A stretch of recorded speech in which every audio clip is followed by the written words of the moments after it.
Just pick up pocket tens here. You know, it's a really cool fact that 8 out of 9 final table lists tonight are in on just one entry. This is all a single bullet for all of them.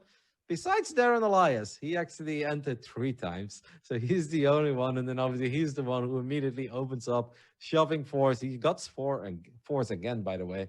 But against Runev, he's going to slow down. And Runev has a few more chips to work with as well. Ooh, this is a What very a flop. spicy flop. Yeah. Darren Elias actually picks up an open in a straight draw. He's got position. Some chips are going to go in here. I think he should be playing the hands slow because of how deep they are, but it could get a little dicey on the turn. Lars Lusak has a little bit of it as well, right? He's got a gut shot. He's got the backdoor flush draw. And this hand can get very gnarly. Runev is going to continue betting, as he's betting more than half pot. And Darren Elias is going to make the calls, of course, with the sevens. Ooh, that would have been a spicy turn card for Lars Luzak, but he's out.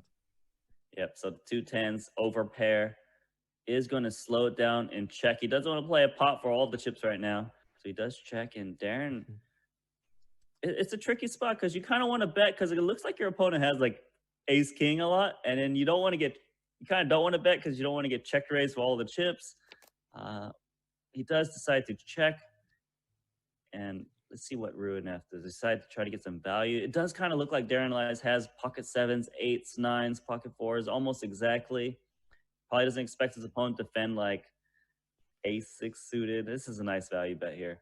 That is actually an amazing bet, considering like we see the whole cards. Because I'd be very worried that he had one of the other cards. Like he could have also easily had a 2 pair hand. Like he could have had a 6-4 maybe, right, or a 5-4, something like that. Obviously against 5-4 you'd be good, but 6-4 or like a 4-3, like it's scary to make a bet like this. I don't think there are too many people who are willing to make it, but Runev does, and he is right now hoping that he doesn't see anything super crazy. Because imagine if Darren Alliance shoves here. That'd be such a disgusting spot to be in. Darren Alliance actually makes the call with the fours. And he's going to receive the bad news that he is on the wrong end of things. By the way, did you saw what Bluff Me Not did like 2 hands ago? Lars Luzak tried to limp small blind against big blind, and he just shoved immediately 4.6 million with ace rack. Like that's one hell of a play as well for somebody who's never been at the final table of an event this big, at least as far as we know.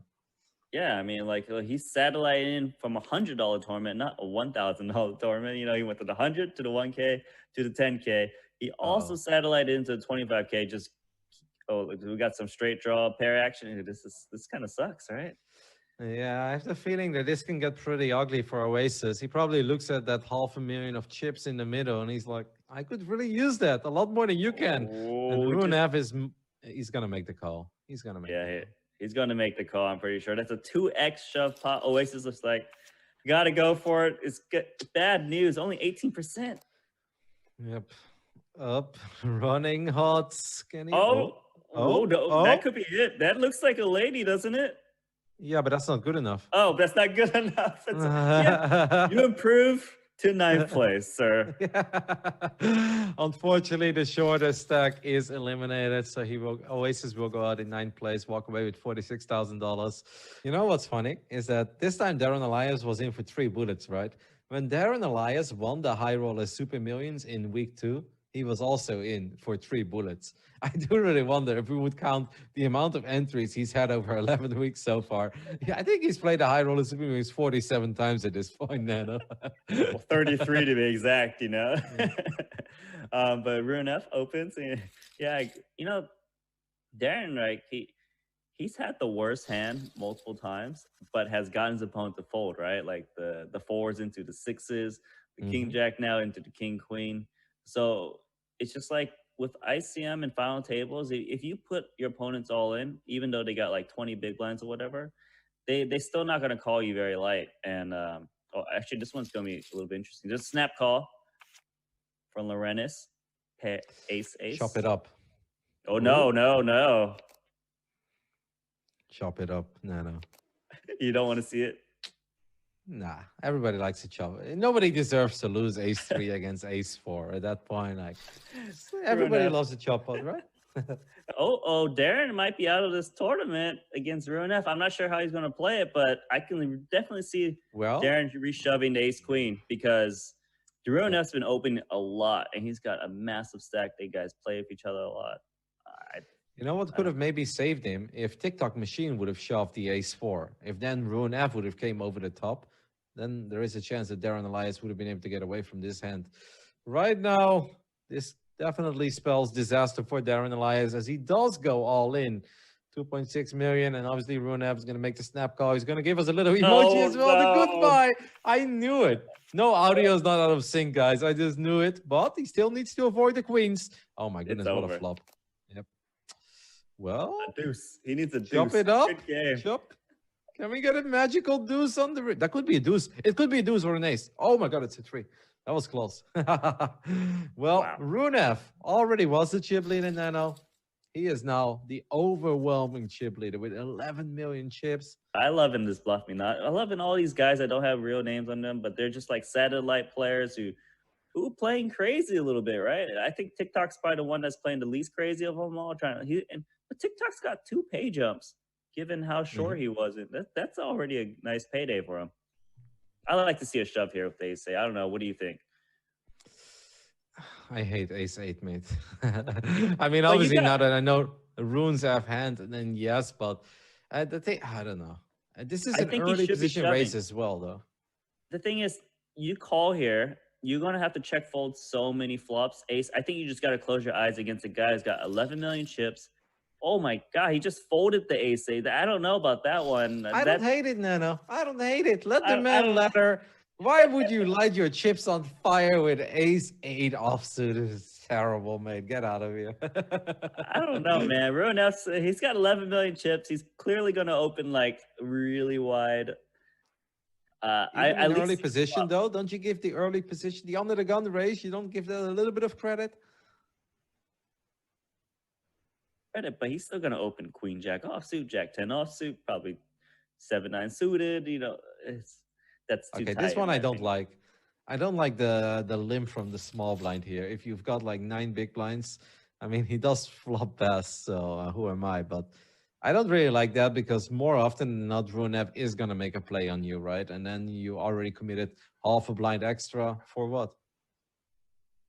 Yeah, it kind of sucks here, but I like the check. He got the limper to throw out a bet here. A limper probably would bet this flop. You got to shove now. I mean, Yeah. you're out of position.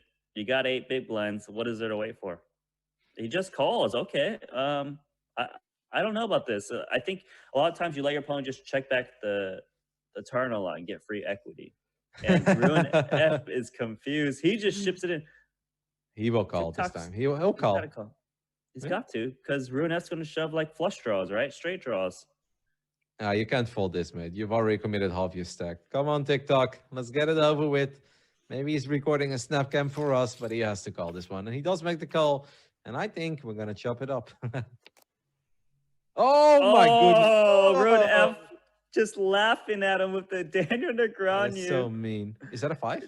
Could be a 5. Good. That's a 5. It is Oh, a my 5. goodness. The river for TikTok. Let's go. Justice. Wow, that's insane. I think Lars Luzak is in trouble here. Shortest stack at the table. Pocket sixes in the big blind against the guy who opens pretty much every single round. Just turns out that this time Runev has kings. Uber gets bro. I mean, is there any way Lars Luzak wins this hand? Like, you're against the guy who's got 11 million chips, who's clearly running hot, playing good. it's over. Well, I mean, he can flop a 6. That's a way to win the end. Hello. Hello. I've got the Cowboys. Well, Lars needs a 6 and a 6 only at this point, and that is still what it's going to be for now. No additional outs. Needs one of the last 2 6s. Can we at least get a hot? Nope. Not even close. Wow, that was quick. Wow, I mean, no like, suspense. Usually someone just puts in one emoji. Ruin has been putting 4 emojis throughout that hand. Just like, I'd be tilted if I was Lars Luzak. Like, man, what's wrong with this guy? Isn't he a pro? Why does he keep taunting me? But I like what Ruin F's doing. Well, Lars will walk away with $83,000, and that means that the next payout is going to be over $112,000 for the player that will bust in sixth place. I think he should check too. Yeah, and he saved himself. Yeah, because he would have been snap called. There would have been an emoji coming out of Ruin F. Goodbye. Curious to see how this hand is going to play out, because I feel like button, small blind, big blind, they can actually start tangoing with each other in this one. TikTok should probably just... Whoa, he's going to Ooh. make the move with the 6-5 suited. Alrighty. That is wild. That's a bit And he it gets worked. it. Yeah. Yeah. But that's really wild. I'm not sure if I'm in love with that. TikTok's just like, I'm on tilt. You know, I'm just gonna shove it in now. And he's got ace king suited the next hand. Let's go, TikTok.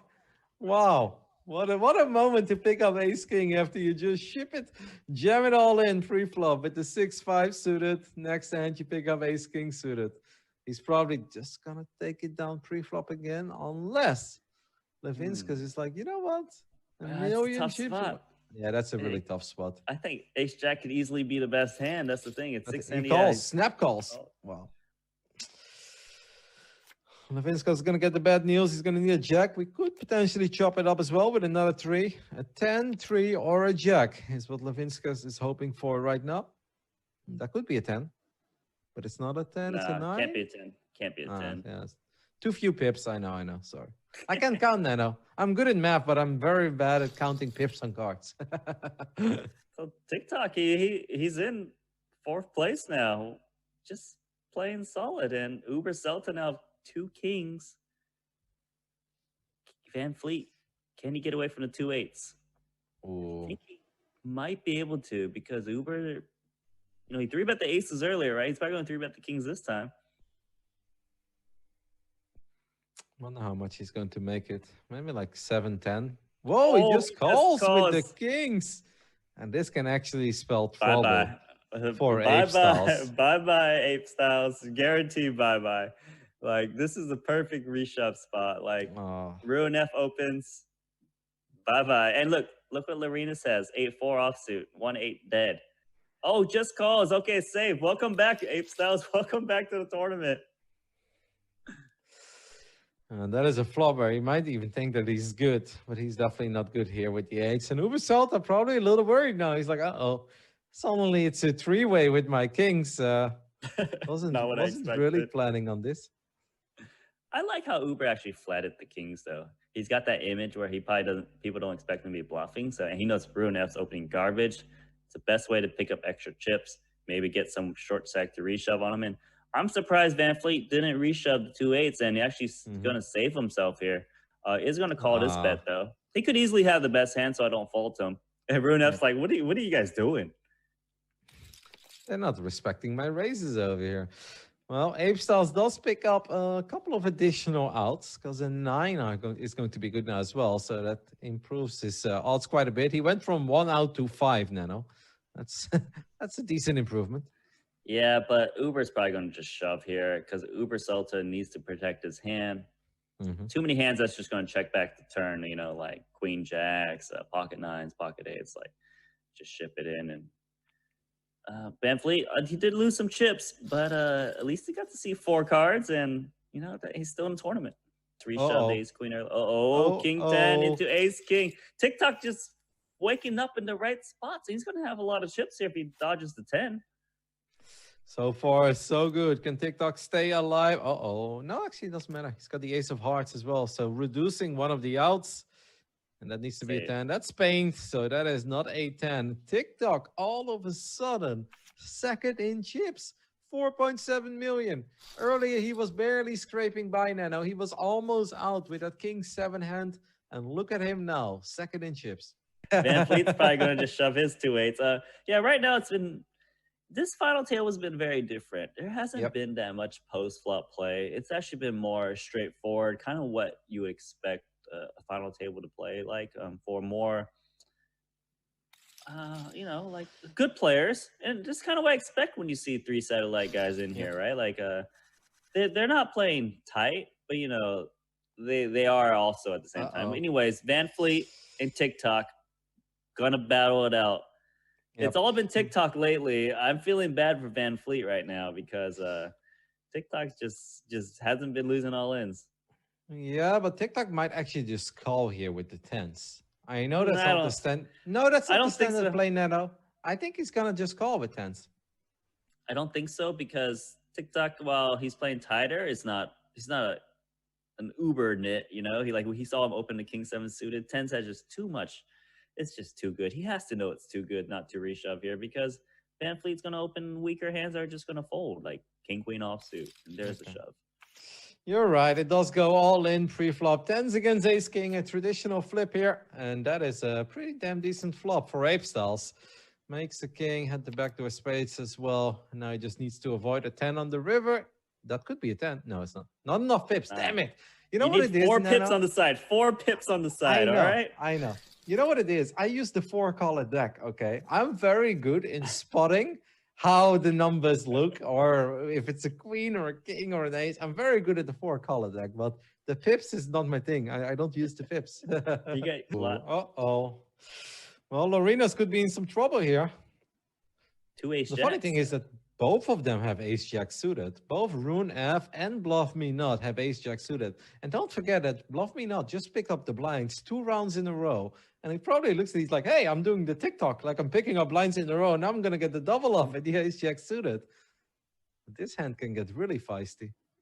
Well, if Ruin F doesn't call this one, Bluff Me Not, it doesn't strike me as a guy who's going to fold. Ruin F does make a big he'll fold call. of ace jack, but Bluff Me Not, I think he's got to go for it. There we go. Hand, he's going to get the good news that he is ahead, but one of the jacks has been folded though. But so far he's still good. A 10 would wrap it up immediately. That is a great turn card. Now there's only 2 outs for our Croatian player, and that queen on the river is safe. Bluff Me Not. Suddenly he's back. 3.7 million. And now Levinskas is in all sorts of trouble as he's down to 2.5 big blinds. Yeah, he's in big trouble. And satellite winners, you can't get rid of them. Those guys are not going away. I mean, to win a satellite, you got to stay in the tournament. And that's how they're doing it right now in this tournament. Just stay in there. That's all you got to do. Well, obviously with 8-9, you can't fold here when you've got 2.5 bigs. I mean, it doesn't really get much better than that. Even just paying antes in the small blind next round would absolutely cripple you if you're not crippled yet. So this is going to go all in one way or the other. And to be honest, 8-9 against King Jack. Why? He just calls. And he's like, well, I've got 22,000 chips left. Maybe he uses the auto fold, like fold to any bet button. But no, that's not happening. We need an 8 or a 9, or we are down to 5. That's we are not. Down to 6 again. We've got 5s. Oh, no. TikTok. Well, that is... Was it TikTok in second place earlier? Yeah, but he lost... Tournament. Yep, he lost the big one. Second play... Oh, my goodness. He was the shortest stack. Went into the rake, second in chips, and now his tournament life is on the line with pocket 5s against the pocket 10s of Bluff Me Not. The flop is safe for Bluff Me Not. The turn is safe. Just needs to avoid a 5 on the river. Is it paint? It's not paint, but there are no pips. So that means that TikTok is out. Well, that was quite the roller coaster, right? He will walk away with $112,000. Not bad for investing $1,000 into a satellite. $111,000 profit. That's awesome. Oh, Ruin F gonna knock out Lorenas possibly. Come on, that's not the emoji. Good game before he even calls. Queens against ace-3. Levinskas needs an ace. Well, that's not it, but now he's got deuces. Oh, and he gets the deuce.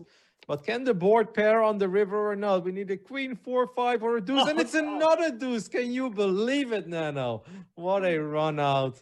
Don't do that to Lorenas. I mean, just blank out on the turn and river. Don't do that. That's dirty. In this spot, Bluff Me Not. I don't think he's going to shove this time because he's got so many chips. So, question is, how many big blinds does he lose? I like that. Limp call. Yeah. Definitely the right play. Because you don't want to raise a hand like this and get re-raised, especially against a chip leader. And you're expecting to get raised a lot, Queen Jack here, so it does make sense for him to limp call. It doesn't cost you that much. Let's flop the piece, though. Not really the flop that Bluff Me Not was hoping for. Does pick up a gut shot, of course. The 10 is the dream card on the turn. I think he's going to at So least for see this that turn price, card. yeah, for that price, you may as well. Because obviously a 10 would give him the stone cold nuts on this board. You Oh, might he think the jack is improves. good. You might think it's good. And then, to be fair, probably would be good a lot of time. But, chip leaders, they pick up hands. I have the feeling that Runev is not going to make it very cheap this time, though. It's going to be like 1.1, 1.2. Yeah, spot on.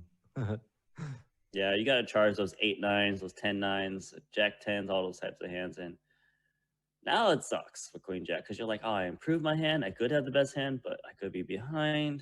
These chips I are think you got to important. call. I think you got to call. I mean, And river in and the he gets queen. there on the river, and that's why you got to call. Obviously, since his hand is improved. Like, obviously, if the turn is a deuce or a 3 or a 4, you just fold there. But after you make a jack there, you can't get away from it. He's going to check it That's down. it. Yep. He knows. Runev could feel it. He's like, I'm beat here. This was not the run that I was hoping for. And what a pot going into the or going to the way of Bluff Me Not. As we have Uber Celta, one of the people that satellited into this final table from $100 satellite into $1,000 satellite into the main event. And he ran it all the way here to the final table. Now his top Bluff me 4. Oh not. my goodness. Oh, he's Well, aggressive. Ace queen. Snap it in. Come on, Uber. You can't fold this hand. This no, is you just can't too fold. good. See, Bluff Me Not is... Oh, ship it. He was looking for the he's going for emoji. it. That's what he was doing. A7 suited. Can we avoid the diamonds? Yes, we can. A king would chop it up, though. A king or an 8? Oh, my goodness. An 8 would be disgusting. That is an 8. Wow. All right. All right. Well, that is very, very unfortunate for Uber Celta. Runev finally has a playable hand. He picks up the pocket 7s. He's like, yes, I can raise. And then we've got aces in the big blind for Bluff Me Not. Oh, man. Runev is running pretty rough right now. Yeah, but he should be able to get away from this, right? But let's see, does Bluff Me Not 3-bet this hand? I mean, he probably will because he 3-bet earlier and folded to king 6 suited, so he feels like, oh, people know I 3-bet bluff. So he's probably not going to slow play here. But 1-7 is dead. Keep that in mind. $1 million extra for Runev. This would be the wrong moment, Runev, to make a crazy play. I know you've been a little inactive lately. You gotta let it go, but this gotta feel so frustrating. No, don't. No, Oh, he no. doesn't. No. Oh my goodness, that's the wrong moment, Runev. He needs a magical 7, or he just lost 8 million chips. Now 6 million, but still. Oh, can we get a 7 on the river? No, we cannot. So Bluff Me Not is our new chip leader. 12.8 million chips heading his way. This could be it. If Bluff Me Not decides to raise here, I'm pretty damn sure that Runev is going to go all in with his queen 10 offsuit. I think that's the call, right? It definitely is a call from Nash Equilibrium. I'm not sure what Runev knows. Yeah, it looks like he was going to make that call. There we go. Doing good. All right. Yep, he's in perfect shape. He just needs to avoid the 7s. Oh, That's my goodness. 7. Oh, my goodness. We need No a chance queen for on the queen. river, or it's all not over coming. for the man who made back-to-back-to-back final tables, and it is all over. We are down to 3. Runev will walk away with $200,000, but chip leader at the break, Nano. What just happened? He could maybe hit his hand. Maybe it checks to him. He bluffs at it. Oh, Now he's no. all in king 3 against Van Fleet. Uber Celta, one of our other satellite players, he needs some help here because he's behind. He needs a king or a 3. He just needs a king at this point because there is a 6, of course, in the hand of Ape Stars. Can we get a king on the river? It is paint, but it's a queen. No. And that means that we are heads up. Uber Celta with an absolutely amazing run. He's giving us the thank you. I love that. I mean, not bad, Nano, not bad. $100 into $278,000. But when you get this close, Nano, we've got 2 pretty decent hands going up against each other here in the first hand after the break. And Bluff Me Not's going to open up with the race. Whoa, look how quick that 3-bet was. Oh, my goodness. Didn't skip a second. I like it. It just kind of looks like a little bluffing a bit, and Bluff Me Not calls. Both players don't have a piece. We've got the backdoor spades alive for Bluff Me Not. That's I know that's something. it's like when you have the queen 10, you're just thinking like, how can I win this spot in the backdoor spades? You know, you're just really reaching, and that's a really small bet. Yeah. He's got the backdoor straight draw, of course, as well. And 9-jack run out would give him the nut straight. The deuce of diamonds is an absolute brick and doesn't really help anyone. Now being in position, though. If this goes check, then it could be a great moment for Bluff Me Not to take a serious stab at this spot. And there's a check. But, you know, the 3 big blind bet got Bluff Me Not to call with really weak hand. And don't you feel a little obligated to bluff, right? When you got the queen 10, you're just thinking like, man, I know I'm up against ace high so much, some king highs. Maybe I can get them to fold. But you have to bet big, though, right? If you want to take this down, it has to be 3 million or something. Well, there we That's go. a good bet. But the thing is, I don't think Van Fleet's folding right now. Van Fleet he's a strong player. I just don't see him folding. Nice call.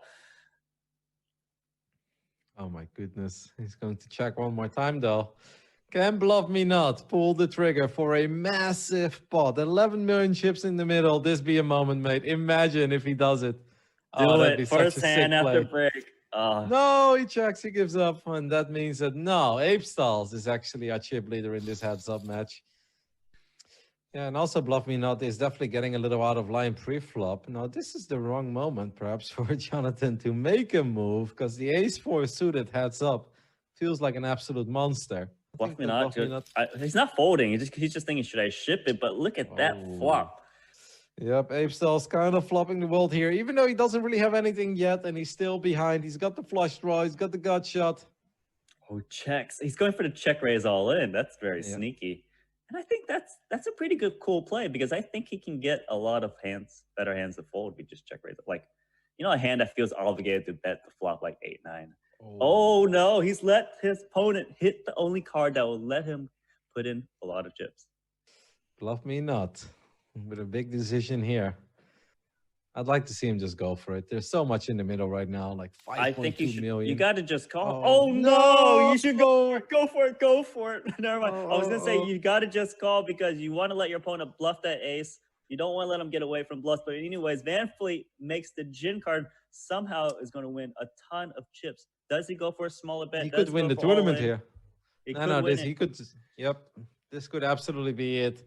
I mean, this looks like a bluff because it feels that most of the draws have missed, but the 6-9 did not miss. And his Ape Stalls going to take this high roller super millions down here with a straight on the river. If Bluff Me Not calls, it is all over. Can Bluff Me Not get away from this? Oh, man. Good nope, game. He cannot. He makes the call, and it is all over indeed. Ape Stalls is going to be the champ of the 11th edition of the High Roller Super Millions, the biggest one we had so far by far. 267 entries. But Ape Stalls will walk away with $493,000.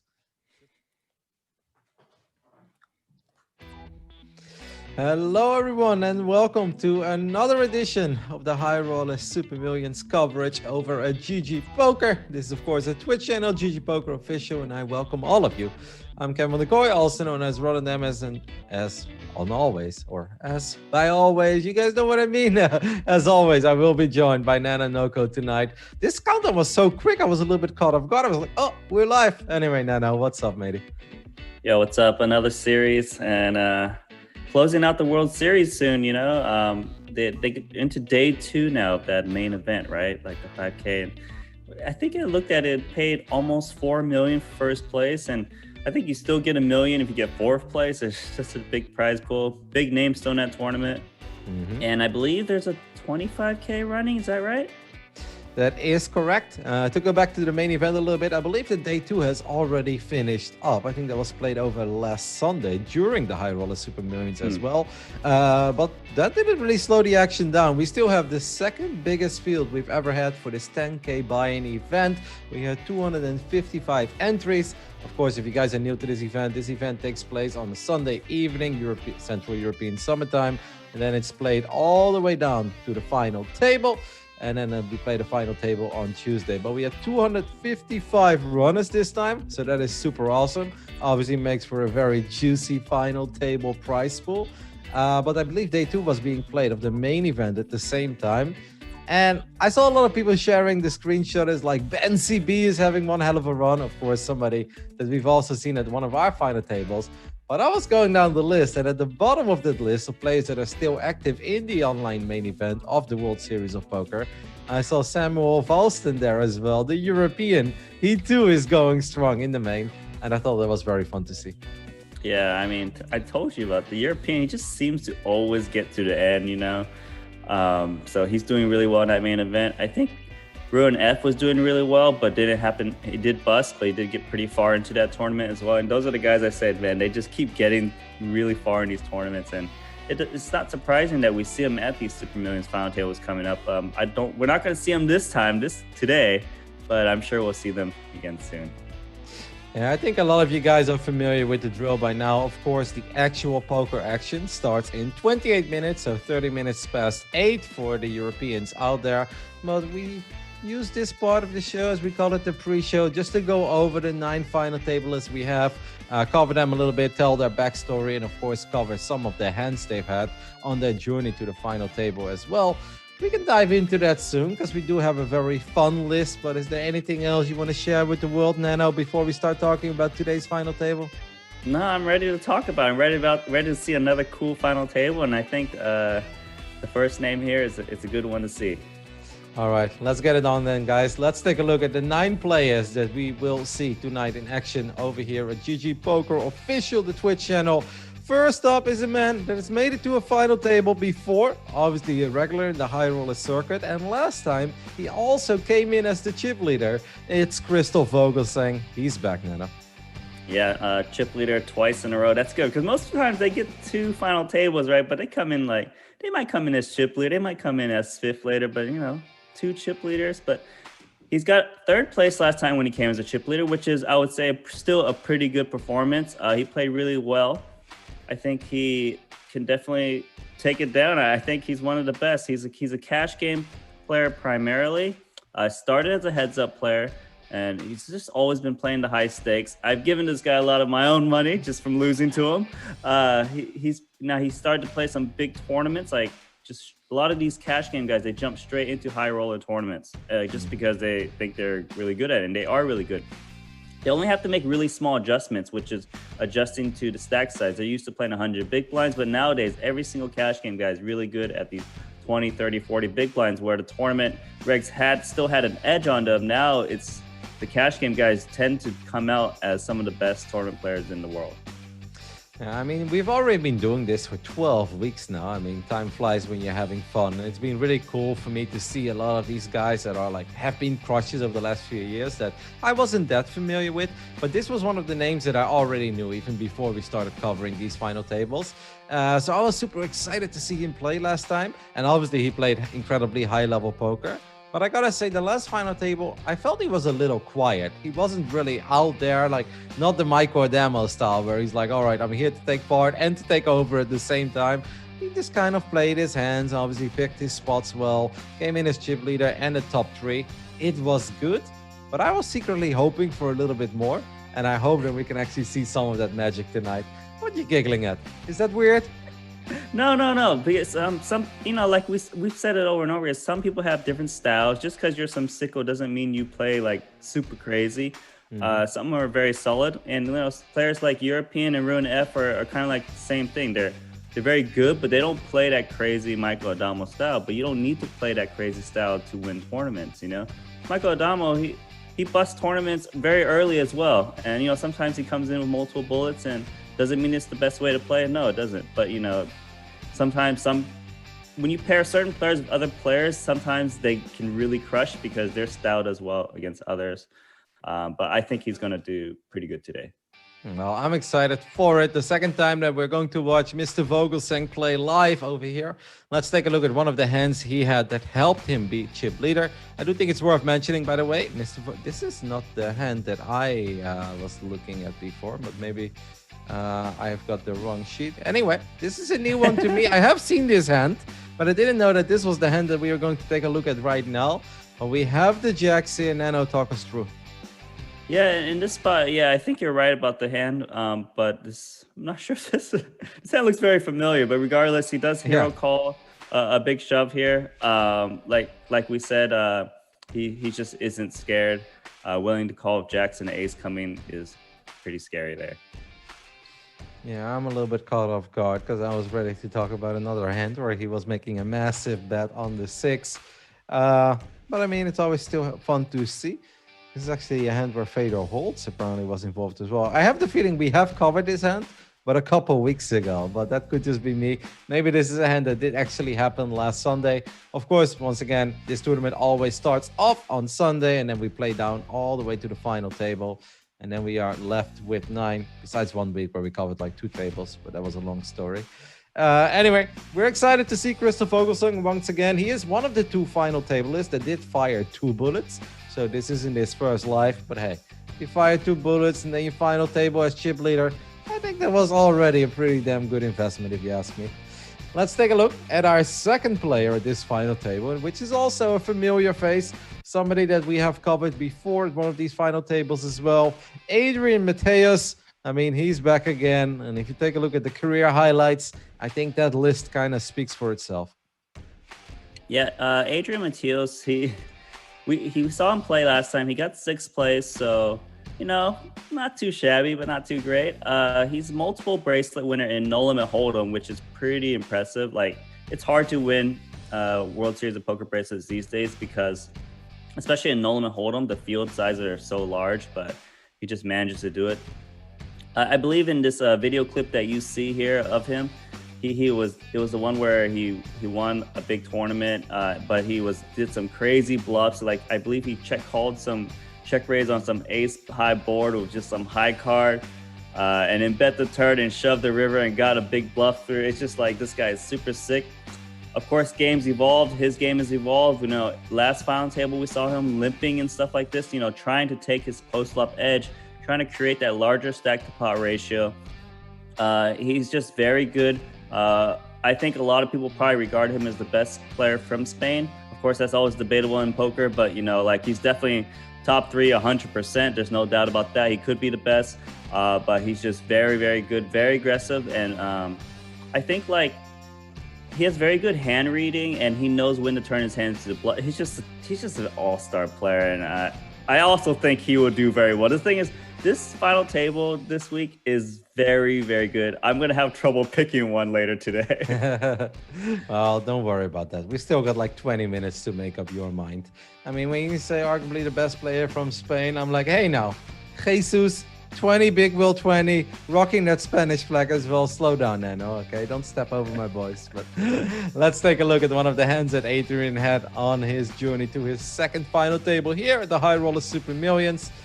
This was also not the hand that I have prepared for. I feel like I'm back in high school. I've done my homework, but then I get the exam and I'm like, I haven't seen any of this. Anyway, let's talk us through, Nano. I see kings against an absolute beast of a hand, the Jack 2 suited. What happened over here? Looks like in this hand he just got in kings. I mean, there's not too much to discuss here, right? Oh, and wait, I believe that name though. That's a, you know what? Next hand. Let's go. Next hand. Next player. Let's go ahead and take a look at our next player, because I don't think this is the hand that we are supposed to be covering. Now, this is someone that we did talk about a little bit, actually. It's Happy Driz.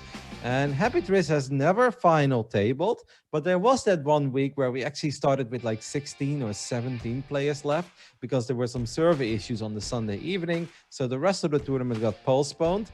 And I think we saw very little of him because I think he came in as like 15th or 16th in chips, and he basically busted 2 hands into our coverage of the final 2 tables. So it's kind of a brand new player, and obviously it's really hard to say a lot if you just take a look at his nickname and the results that he's had so far, right, Nana? I mean, he's a PLO player, right? PLO players are crazy. You know, they always play No Limit Hold'em so much differently, which is cool to see. I like to throw in those little curveballs. You know, this is mainly a PLO player, but he's played all the Super Millions. He won a 1K satellite into this event. I don't know much about Happy Driss. Like you said, we didn't actually see him reach the final table, but he was here for the final 2 tables at one time. I believe he's the only Moroccan player that's gotten to our featured stream, but I'm not 100% sure about that. Regardless, coming in third, I'm hoping this hand history is going to be pretty cool. Well, let's hope it's the one that we have been studying for. Let's take a look at one of the hands that Happy Driz had that helped him get to his very first final table at the high roller Super Millions. Let's bring it on. I'm excited right now because what are we going to see? You just don't know. It could be a lottery. they might be. We might got our tech guys just prepping up the right one, but regardless, they'll switch it over for a second. But what else is going on? Oh, here we go. Is this the one? It's questionable because even though we are looking at a slightly lower res image here, and normally we have our images prepared, that does not look like a Moroccan flag to me, Nano. So it's a beautiful hand, guys, with queens on a board with an ace and 2 kings. I mean, every poker player will say this always happens to me. But I don't think it really makes a lot of sense for us to properly analyze this one either. Yeah, no worries. But what we can go to the next guy. Let's go to the next guy. Okay, this is a new name we've seen. Yes. I actually I did my homework a little bit, and Winamax Europe actually made a pretty cool little video about him, like inside the mind of a pro, like a 40-minute video where they analyze him. And I mean, he's #1 on the all-time money list of Portugal. I have a hard time pronouncing these like really exotic names. I know the last name is Vieira, and then the first one is like Joel or Joel. But we'll go with Vieira because we can't possibly mess that one up. But seems to be a modern day crusher, Nana. Yeah, I don't know really how to say his name either. João Vieira. Yeah. Wow. Okay, so he's an Olympian race walking. I did not know that. It's one. He's I know his screen name, usually known by Naza. He's very good, of course. He really battles it out with the other regs. Like he just always like calling them down, bluffing them. He's one of those guys where you don't know what he's got. You know, like there's some spots you're just thinking like, oh, how can they be bluffing? You know, just because like who bluffs on the spot? But this guy's capable and he's willing to make the call downs.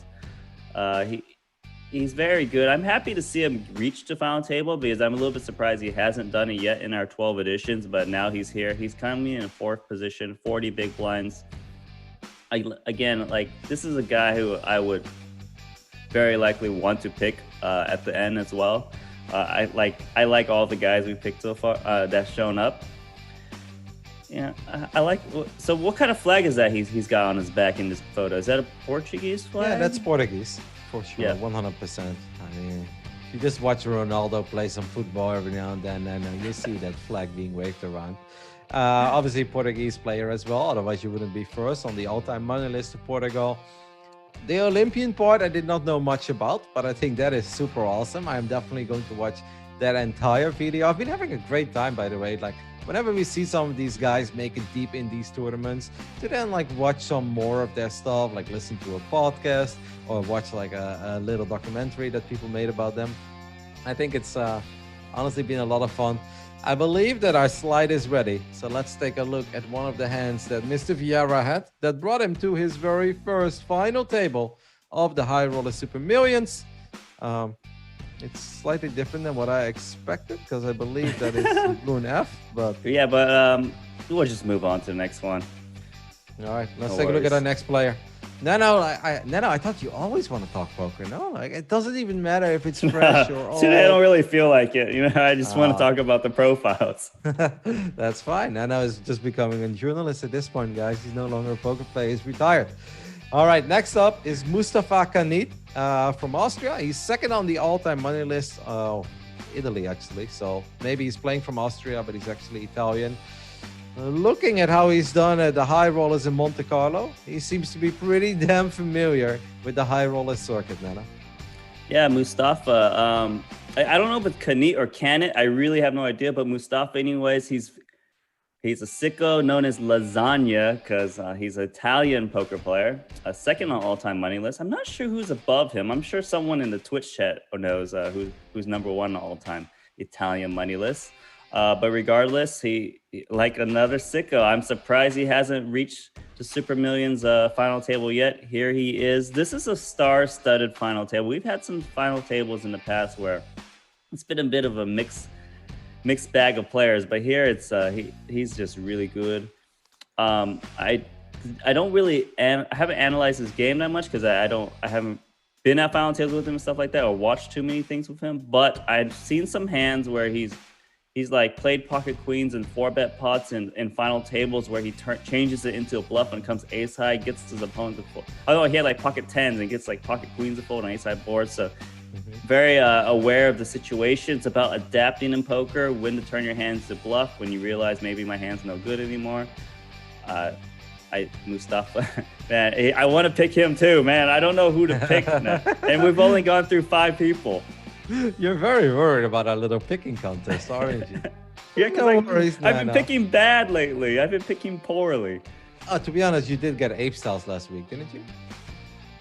Did not pick ape styles. No, did you not? I wanted to pick ape styles. Okay. What So else? you got close to it. I've got an answer to your question, by the way. It's Dario Sammartino. He's first on the all-time Italian money list. You know, I wanted to bring out an old name, and I was like, what about Dario Mineri? And I would have had the Dario right, because I remember you playing on a TV show with Dario Mineri a very long time ago. I think that's the first time I saw you play poker. Anyways, let's take a look at this hand, which is actually the hand that we are supposed to talk about. We've got pocket jacks, and we've got a lot of aggression on the turn. What do you make of this, Nano? This is a big hand. We don't like. I like that we get to get these mix of hands where sometimes it's not them betting and winning or calling down or making some big bluffs. This is actually a big fold. Mustafa raises with the pocket jacks, gets 3-bet from Isaac Barron, and Isaac Barron bets at 10-8 for flush draw flop, and then Isaac shoves the turn. Now, the deuce is a very safe card, right? But he folds the overpair, and that is a big fold. We don't know if it was a good fold or a bad fold, but he basically put Isaac Barron on the queens plus, and it's just... I just want to say, through reading this hand, you got to see that Mustafa is willing to make go of his reads and make big folds. And you don't usually see the jacks fold this spot, but maybe he has a very good on Isaac. I mean, it's either one of the hands that you mentioned, right? Because obviously you're not going to beat aces, kings, queens, or even tens here. But if I am the one with jacks, I would always be like, he's turning ace queen suited, ace king suited into a bluff. Like that's what I think when I'm holding the jacks. I'm like, I ain't folding jacks on this board, but maybe that's why we have Mustafa at the final table and I keep busting in the daily specials. So well, maybe it's also like I said, we don't know if this is a correct fold. We definitely will see some of these guys call this spot. I feel like João Vieira would not be folding this hand in this spot. It's tough because if his opponent did have a flush draw, they definitely would play it the same exact way. And then I guess you're still a favorite, but you're not like a huge favorite. But it's tough, right? And I'm not sure, but I'm sure that one thing I'm sure about is he's going to be at this final table today. Well, we'll see a lot more of the man who is second on the all-time Italian money list, and we obviously are very excited to watch him play. And that was one hell of a shirt, by the way, on that picture. Kudos to him. I want to know where he got it. Share that info with us, please. Let's take a look at our 6th player at the final table tonight over at the High Roller Super Millions. As this is also a man that we have spoken about before. Ramon is back at another final table. He's played 9 Super Millions already and is his 6th cash. Like, that's pretty insane. Playing 9 times and cashing 6 out of 9. That's really impressive. Yeah, he's an aspiring golfer in his youth, apparently. Another player from Spain, probably not as high on the all-time money list as some of the other guys, but he's primarily a cash game player, known as Gordon something online. I don't know why his screen name is Gordon. He just like, this is my my alter ego, my Gordon. Who knows? But he's very good.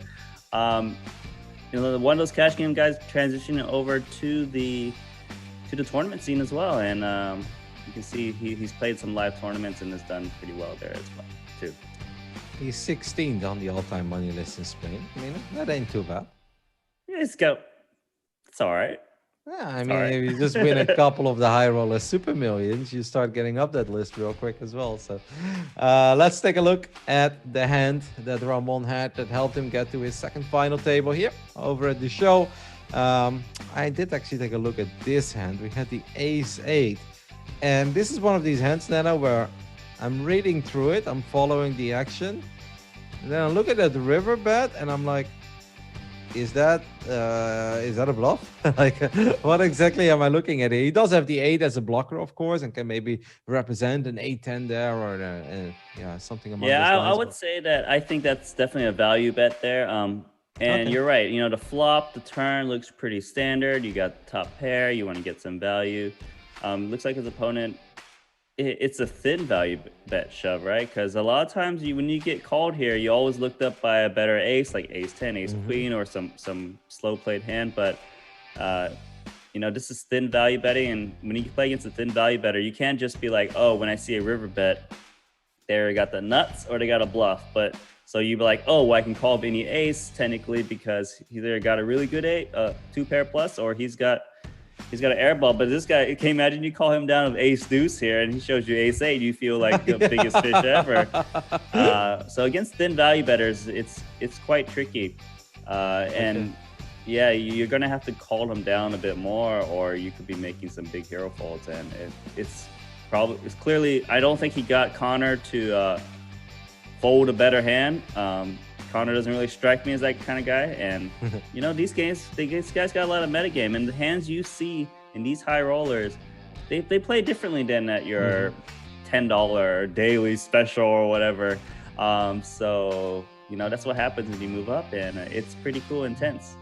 And of course, all these tables have a story as well, right? Because they're often on the same table for at least a little while, and then you start battling it out with the same guys, and eventually you're like, all right, this is the third time that he's three betting me pre-flop. I've had enough. And then suddenly people start playing ace eight offsuit like their actual aces, because I'm like, I'm not letting this one go. You know, enough is enough. Obviously, we don't know the entire story. It's impossible for us to follow all the hands that take place on a Sunday evening, but definitely a feisty one, this one. Let's take a look at our next player. And that is an awesome one, because this man didn't just make back-to-back final tables, as already his third final table. Of course, he won it last week as well. So he went from winning the 11th edition to being back at the final table at the 12th edition. Jonathan Van Vliet, Ape Styles. He's just everywhere at the moment, Nano. Yeah, I've been hyping up every single time, right? You know, he shipped the tournament last week. You know, he got 5th place. He's coming in 7th place today. But, you know, like Adamo, he came in 9th place. He shipped the tournament again in this 10K Super Million. So I think Ape Styles can do really well today. You know, I told you about his story where he had some down moment, was just regather himself, decided, like, I'm going to be one of the best tournament players again. He was the best a long time ago. Now he's back at the top. And he's coming in strong. He's been playing the big tournaments, and, you know, he's won this 10K Super Millions. This guy's going to just keep final tabling. He's an impressive player. I think he plays very good. And the thing is, when he plays poker, it's not just that solid standard poker. This guy's getting in a lot of post-flop spots. He's defending his big blind line. He's check raise bluffing. He's always got some cool hand histories to read. I love the guy. I think he's one of the best in the game. I mean, I'm wrong, of course. I said his third final table, but he made 3 final tables already. So this is his 4th final table. He got a 1st place, a 5th place, and a 7th place, as you guys can see in the bottom right. Let's take a look at one of the hands that Ape Styles had that brought him to another final table. Obviously, these numbers are incredibly impressive already. And then I looked at this hand, and I'm like, yeah, I can't wait to hear Nano talk about this one, because I know he loves this kind of stuff. So take it away, mate. Yeah, usually, right, when you see someone bluffing the turn, they got like a open-ended straight draw, or they got like, you know, the nut flush draw, you know, something like that. But this is like the queen high flush draw, which might not even be good. It's just like aggressive. It's blind versus blind. He bets the flop, gets called. The scary card comes on turn. He just bets again and takes it down against a Happy Drist, who's also at this final table. The thing in blind versus blind spots, ranges are wide when it goes check, check. So normally you might be like, oh, if they call my bet on this flop, they got like a 10, they're probably not folding, or a good spade, they're probably not going to fold anymore on this turn. still, even though it's a little bit of a scary card, it's just like now people have got 6-5 offsuits, 8-4 offsuits, 10, like all these random hands, and that's why multi-barreling in limp pot is even better. There's just so much weaker hands you can get the fold, and that scary card really scares your opponent. Well, Nano, we've got 4 minutes until the cards go up in the virtual era, so we're gonna make it a little quick, but we have 2 more players to cover. And next up is another familiar face. You know, last week we were kind of talking at each other. Fun lineup, but a bit different. You know, we've got more unknowns. This week, I feel like we've just got an absolute monstrous lineup. As Michael Watson is back as well at the final table. He's made 3 WSOP final tables, apparently. I mean, that is already, I think, ridiculous.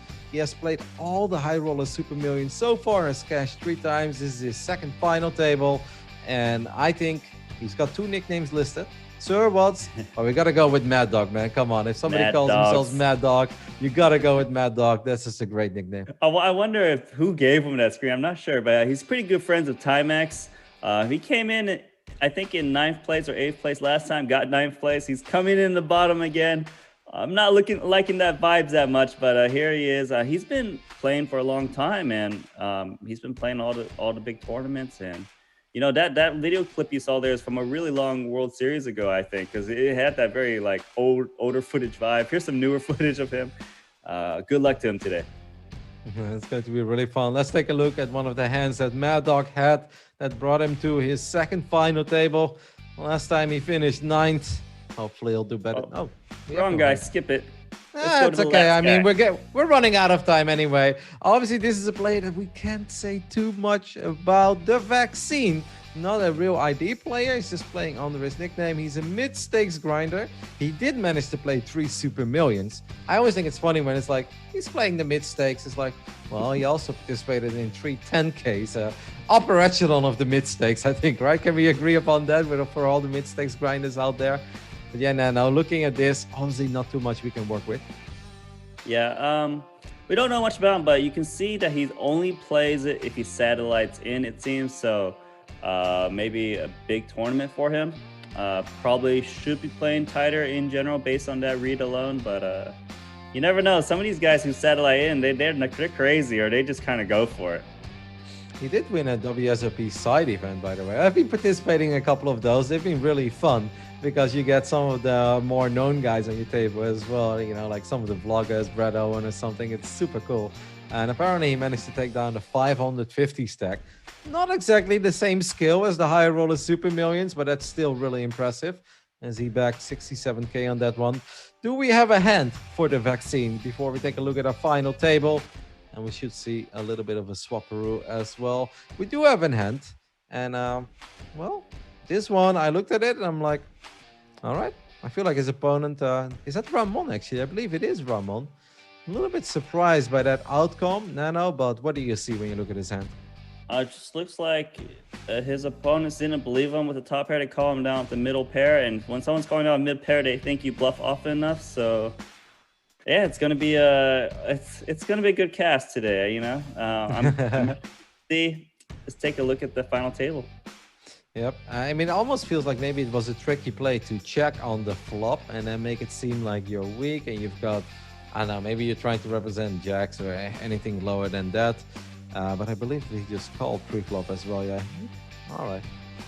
He's called pre-flop and then he's checked on the flop and went for, well, the move on the turn, and he got paid off in a very big way. Let's take a look at our final table. That's it, guys. That's the entire lineup. We apologize for the minor inconvenience there where we missed 1 or 2 hands. You know, we were so ready for it, but doesn't matter. It's, I think, one hell of a final table. I mean, I looked at this lineup and I'm like, yes, bring it on. There's still a few players I'd love to see make another final table. And like, where's my boy Elky? You know, and I want to get proper hype of Elky, not that 9 big blind stuff that we had last time. I want to see him come in once with 35 or 40. Well, Vaccine's awesome. Only got five. I'm going with Adrian Mateus. Adrian Mateus. Yeah. That's a good choice. He's coming in second position. What place did he get last time? He didn't do that well. Right? He got sixth place, but you think it's his time, right? You think it's his time. Are they doing the seat swapping? Let's see. Yes, I think we are. They are Yeah. doing a seat swap, and so I got a little bit of time to think about it. But you want to lock it in regardless of the seats? Yeah, I mean, the seats doesn't matter to me, Nano. I'm not like you, where somebody times out. You're like, oh my God, he's done. No. I actually believe that Adrian Mateo is going to take it down today. Let me think about that. I'm gonna go with Christoph Vogel saying the chip leader. I Mhm. love my cash game players. I think they're just very good at post flop. I like guys with a lot of chips. They have a better chance of winning. Um, he's very good. Look, I've given this guy probably like 50 to 100K losing to him in high stakes poker. I want to see him use that money and turn it into like $500,000 today. That's my pick. I think everyone here is very good. I think that Mustafa Kanit can do very good. I think he has a good chance of taking it down. I think Zhao has a good chance as well. I think Ape Styles can take it down if he can get a little extra chips, because I love to see that two-time winner stuff. If he was a little bit higher in chip stacks, I definitely would have picked Ape Styles. But regardless, I'm hoping the best for him. I'm hoping the best for a lot of these guys. I do think that Watson and Vaccine, they got a little bit too little chips for me to want to pick them, But I'm sure that they might not do so well today. That's my read, but who cares? It's going to be fun today, regardless. And we always got that curveball, Happy Driss. He's a PLO player, and yeah, should be good. Yeah, it's really funny to go over some of the old results where I'm like, well, if Abe Styles would win, he would actually be the record holder of not only making back-to-back final tables, but then being the only guy to win it back-to-back. Because obviously Mike Adamo did win it 3 times, but has never won it 2 weeks in a row. So that obviously would be an awesome new title to give. I think it's going to be very difficult, though. I mean, I was watching the highlights, right, of what we had last week. As obviously, guys, the seat selection is going down. You guys can follow it. I don't think you really need us. Last week was insane, man. Like, how did Runev not win last week? That really looked Oh like it was yeah. locked up. It felt that there were a bunch of dudes battling for second place, but then Runev a little bit of a blow up as he lost 12 million chips and then finished, I think, in fourth place. I mean, just crazy. Anyways, here we go with the 12th edition of the High Roller Super Millions, a 10K buy-in event played on Sunday. Final table gets played on Tuesday. Let's get it on, Nano. Yep.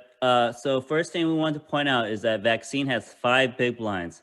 That might change the way certain people plays the hand. And you can see Happy Driss taking his ace jack aggressively. He's thinking, look, Zhao, if you don't got a big hand, you can't really play back at me, even if you suspect something, right? Like if Zhao had like playing like pocket nines, I don't know if he calls or jam. He might just fold too, because when there's a guy with 5 big blinds, you got to be scared. And that's a very nice play from Happy Driss first Yeah. hand of this final table.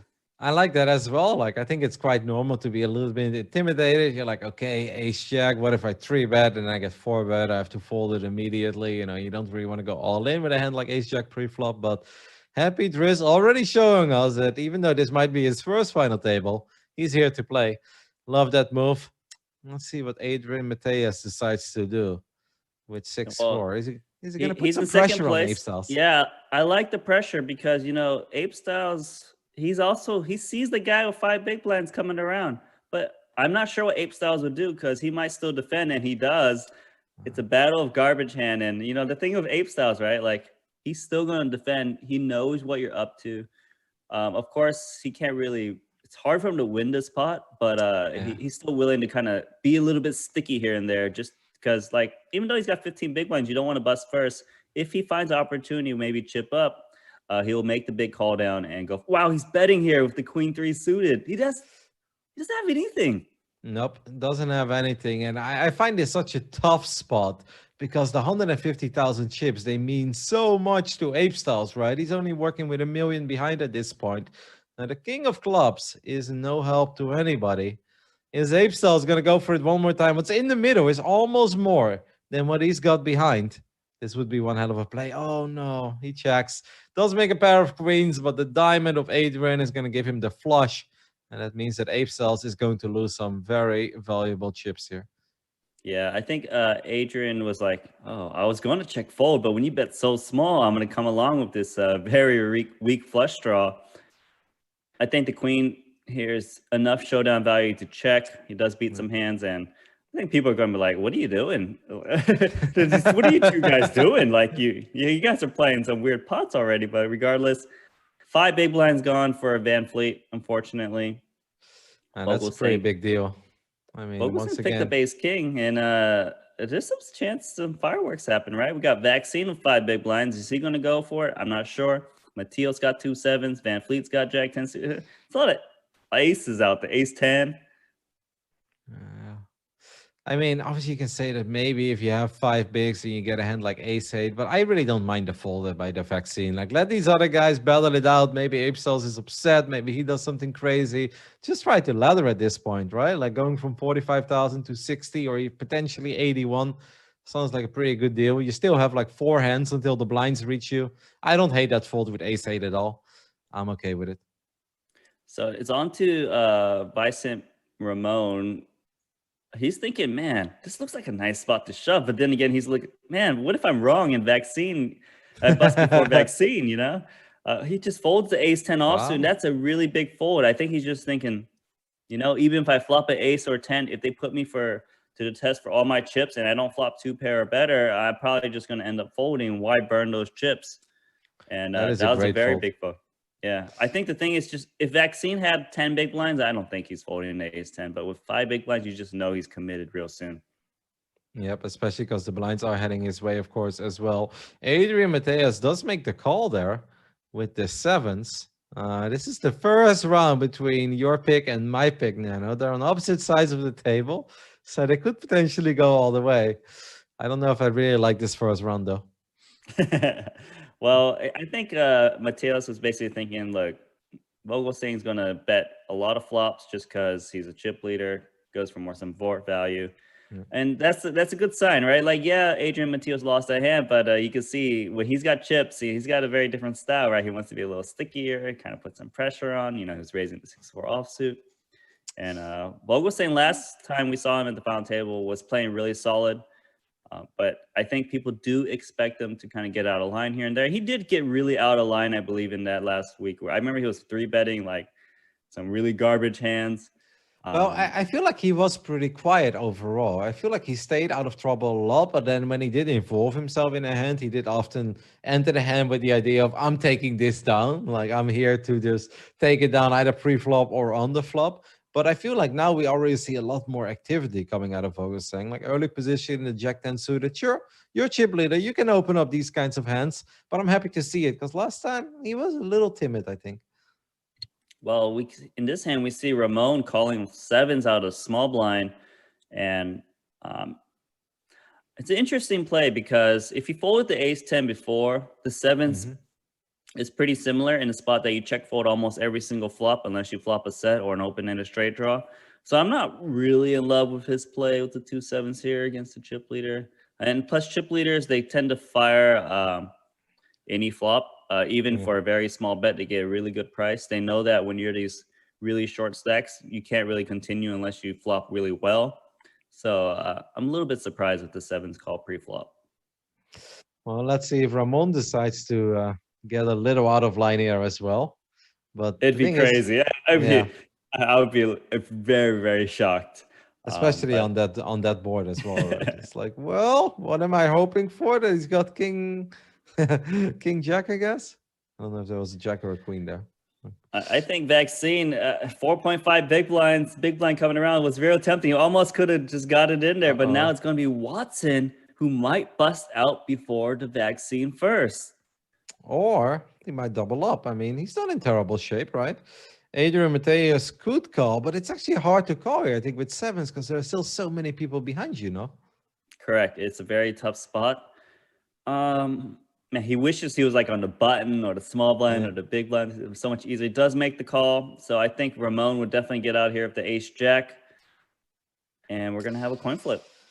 And this is where the vaccine is waving his flag for Adrian Mateus. He's like, hold!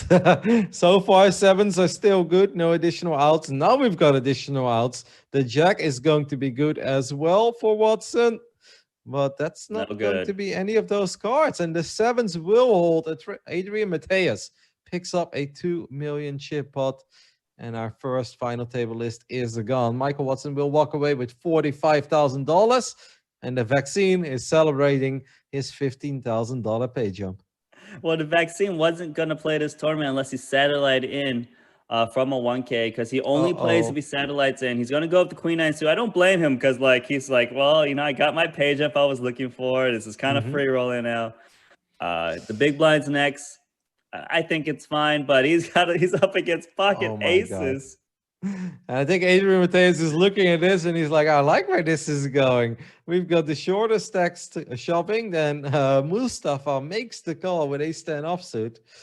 And I am expecting a big bet here out of the aces. I thought it would even be bigger than that, but this is a proper bet as well. Obviously wants the call, but then on the other end, Mustafa will know that Adrian Mateus is going to be very strong here. That is one hell of a flop Oh, for the vaccine. Oh my oh goodness. my God, that's another good Queen turn. Queen 9 or a heart. And we get It's a a heart and the ace of hearts as well to add insult to injury there. Ace is cracked. And what a double up here for vaccine. Don't forget, Mustafa also called pre-flop. So he basically tripled up. That's amazing. It was sick too because someone else had the king four suited. Mustafa had a heart. There was like 4 or 5 hearts dead. Oh man, that was very lucky for the vaccine, and he's got to be pretty happy. He's like, oh, I wasn't expecting to win a hand. I was thinking I just got my 1 pay jump, but maybe I'll get a couple pay jumps now, right? Because Van Fleet's got 10 big blinds. Mm-hmm. Um, it's a tough, obviously Wow. a brutal beat for Mateos, but good. When you lose those all-ins, you want to lose to the guy with 4 big blinds. Yeah, exactly. If your aces do get cracked, then let them get cracked by the guy who makes that 5 big blind shove pre-flop. And you're like, well, it is what it is. It does always feel extra bad, I feel, when you hit your set on the river and then it's the suit that you really didn't want to see. You're like, oh, come on. Now I make sets, you know? So Vogel's saying, going to raise it up. Now, Mustafa, what does he do with the 2-5? Some guys will just rejam the 26 big blinds here against chip leaders, just thinking, look, I don't know what you got, but I know it's a lot of trash. Let me just take it down. Some people just call here just thinking, I don't want to risk it. There's a guy with 10 big blinds. I think both plays are pretty good. It just depends on your style. It is going to be the like 3-bet jam. I actually like that a lot because, like, if you just call, there might be some flops where you're a little bit, you're like, well, my 5s could still be good here. But then obviously, Crystal Ferguson can put so much pressure on you on later streets as well. I actually love that play. That's a fearless play. That's a I'm in it to win it kind of play. And I love it. Yeah, I like it. I think there was a time when people would just never 3-bet jam that hand into spot final tables, but they start to realize these big stacks, they just really raise so much garbage, like 8-9 offsuits and stuff like that. And then sure, they got 2 overs, but they're not going to call your overcard your shove, and that's what you need to think about. Van Fleet should be getting this through. I do want to point out there is a 25K heads up tournament going on, World Series bracelet event, and it's literally going on right now. And we got some names. Fedor Holtz, he got through. He was one of the first guys that got through his match, and hats off to him. And a lot of big names in that tournament. Yeah, the heads up tournaments are really fun to follow as well on Twitch. I was watching one of the GGPoker streamers, Easterdams, a while ago, and he made it through like the first 2 rounds and was then 1 round away from the money. He's playing like a 5K, I believe it was back then, the heads up for WSOP as well. And I was actually really invested. In general, I prefer just like a full table more or some cool cash game action. But I was like, you know what? This is actually very enjoyable. And these tourneys are definitely fun to watch. Let's take a look at what's happening over here because we have 2 hands of a whole lot of nothing, but Ape Styles can continue with that with that Yeah, stack. but like I said, Ape Styles, he's willing to still defend his big blinds with these very marginal hands, and it definitely is correct from an EV point of view, and he's fearless, right? But he's only got 9 big blinds. His fearlessness sometimes gets him in trouble, right? Because he could have had, if he did that Queen 3 suited hand earlier, right? He could have maybe conserved some chips, who knows? But he could have won that pot too if he bet a little bigger. But it's all a tough spot. But now he's picked up the pocket aces. Dream. And there's a good chance that Vogelsang is going to open again. Vogelsang is very active. We can see the VP percentage as well. Highest of the table, 44. That's, of course, a little bit of the previous tables they've had as well. But I think that's kind of telling the tale for how Vogelsang has been playing. And this is a dream moment for Ape Styles. We've already seen aces get cracked once. I do expect. No, actually, he does make the call. Yes, 600K more for 2 million pot. King Jack suited. Are we going to see some diamonds? No, but a queen could get feisty. Yeah, We need a just a queen. queen. No queens. So aces will hold. Adrian Mateus is now wondering if he should use the not sure if emoji. He's like, why are your aces holding and not mine? Well done there by Ape Stalls. I mean, the reigning champ still alive, doubled up, 2 million chips now. He's back. I like to see him pick up some chips. Like if Ape Styles gets one more double up, I'm gonna wish I pick Ape Styles. I just got this feeling he's gonna do really well. Just I love to see those 2-time winners, right? And it would be pretty impressive if he wins it twice in 12 editions. I know Adamo's 3 times in 12 editions is pretty impressive, but 2 times is still really, really good. Regardless, Vogel saying top pair, gonna go for the bet. Probably take it down, and you're just gonna consistently see really small C bets from chip leaders because they're able to still put pretty much the same amount of pressure despite betting half pot or 33% and things like this. And it's one of the adjustments that's been happening, of course, over the years. Is just if you can take it down with a smaller bet, why not? You just risk a little bit less. Oh, so funny. I believe we had 8 diamonds there in the top left side of the table. All 4 of them having suited diamond cards. It's like, well, guys, making flushes is going to get difficult here. Adrian Mateus, though, should have a little more success in potentially making a flush because I only saw 2 spades, I believe. He's going to open it up with the ace-4 suited. Ramon folding the ace-5 offsuit. Yeah, with 1.5 million. I guess that's okay. Yeah, seems fine to me. It's just going to be. It just seems that even though these two guys are across the table from each other, they're going to be playing a lot of pots today. It just seems to get involved, despite being the top 2 chip counts in this tournament. Is going to go check, and some diamonds pick up on the turn. And I think no, there are no diamonds left. Okay, forget about it. It's a chance. There's a chance. We can hit that 9 or that queen, but I like that Vogel Sing's betting. Trying to just move his opponent off of high card hands. Well, Adrian Matei is obviously aware of the fact that Vogelsang, his range is pretty wide here, but he will make the call. And the river is not a diamond because there were no diamonds left, guys. The king is safe. The 4 is still ahead. And now I wonder, is Christopher Vogelsang going to turn his hand into a bluff or not? I think it's a bit unnecessary. The pot isn't that big. I don't think you really need to get out of line here. Well, he's thinking about how often his opponent has ace high and what his opponent calls these ace high type hands. And he is going to put a small bet out there. Literally targeting those ace highs like ace queen, ace jack, ace 10.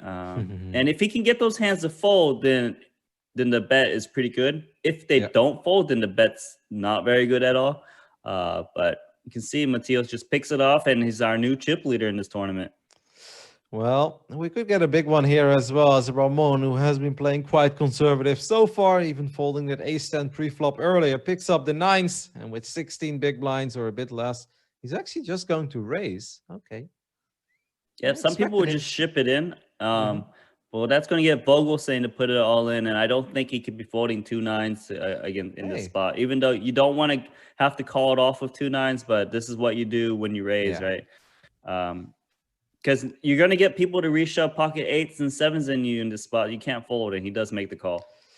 All right, let's see if the 9s of Ramon can hold or not. The flop is very safe. And the turn is very safe as well. We just need to avoid an ace or a king. And then Ramon will get the double up he's been looking for. He does get the double up. And Crystal Vogelsang is cooling down. He was a raging inferno with 46% VPIP. But he's going to turn into an ice cube real soon, Nano. Yeah, I've got that curse on him, right? Like it's been a disaster for him since he got to this round. But like, he hasn't played any of these hands wrong, right? Like, he's just been in unfortunate spots. What's he going to fold ace king here and lose 1.5 million chips? Of course not. He raises the king jack suited. Van Fleet shoves on him with a tiny stack where he's forced to call it off.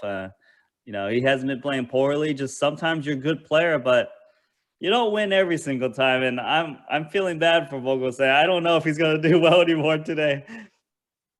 All right, almost forgot, but we've got Joao Vieira at the final table as well. He's been awfully quiet, but I think he's going to make some noise here with the kings. That's really funny when you focus so much on like a couple of players at the final table. I'm like, Oh yeah, Vieira, the Olympic runner or Olympic walking, I believe it was. He's still here as well. Number one on the all-time money list of Portuguese poker players.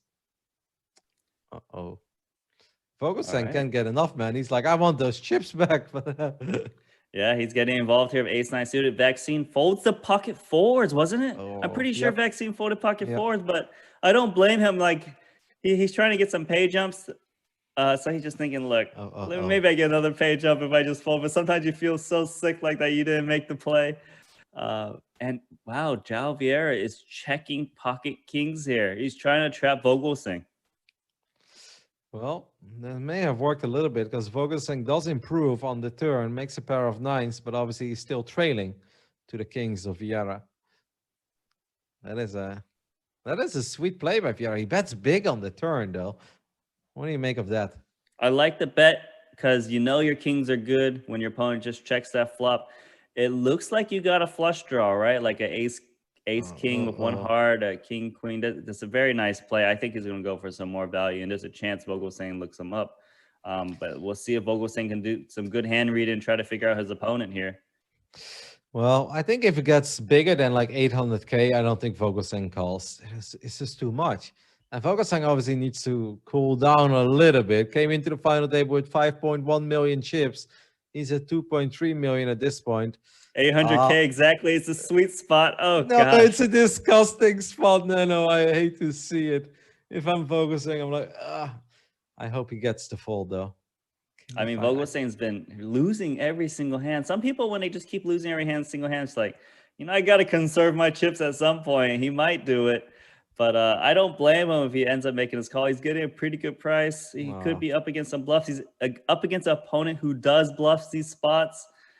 It's just so unfortunate for him right now. Can Vogelsang find it in him to make the correct fold here with a second pair? Obviously, the line of Vieira has been. He's thinking about what hands he beats. He's like, okay, if you had like king queen, would you really just check this flop?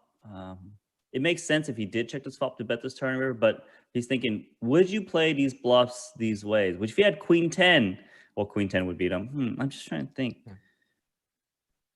King queen is the most likely hand you'd be bluffing, but the thing is, would they just check this flop?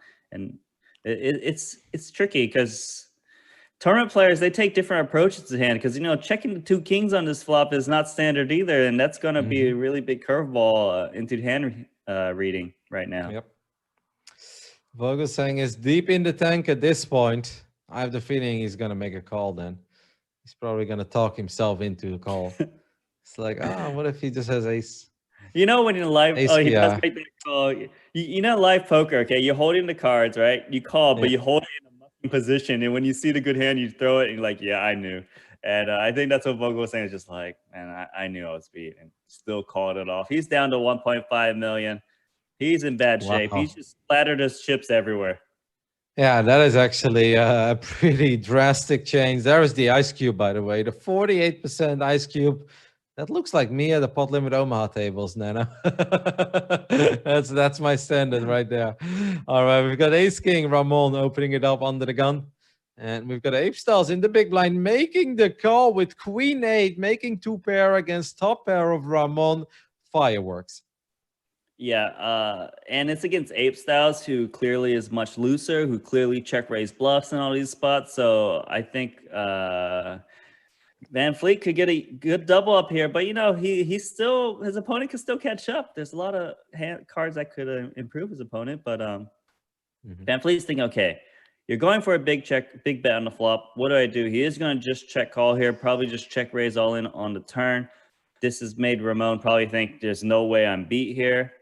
I bet bigger on the flop, so you probably don't have a 7-8 type hand. You might have just fold the flop. I don't see how Ramon just doesn't bet like 800K plus and just get it in.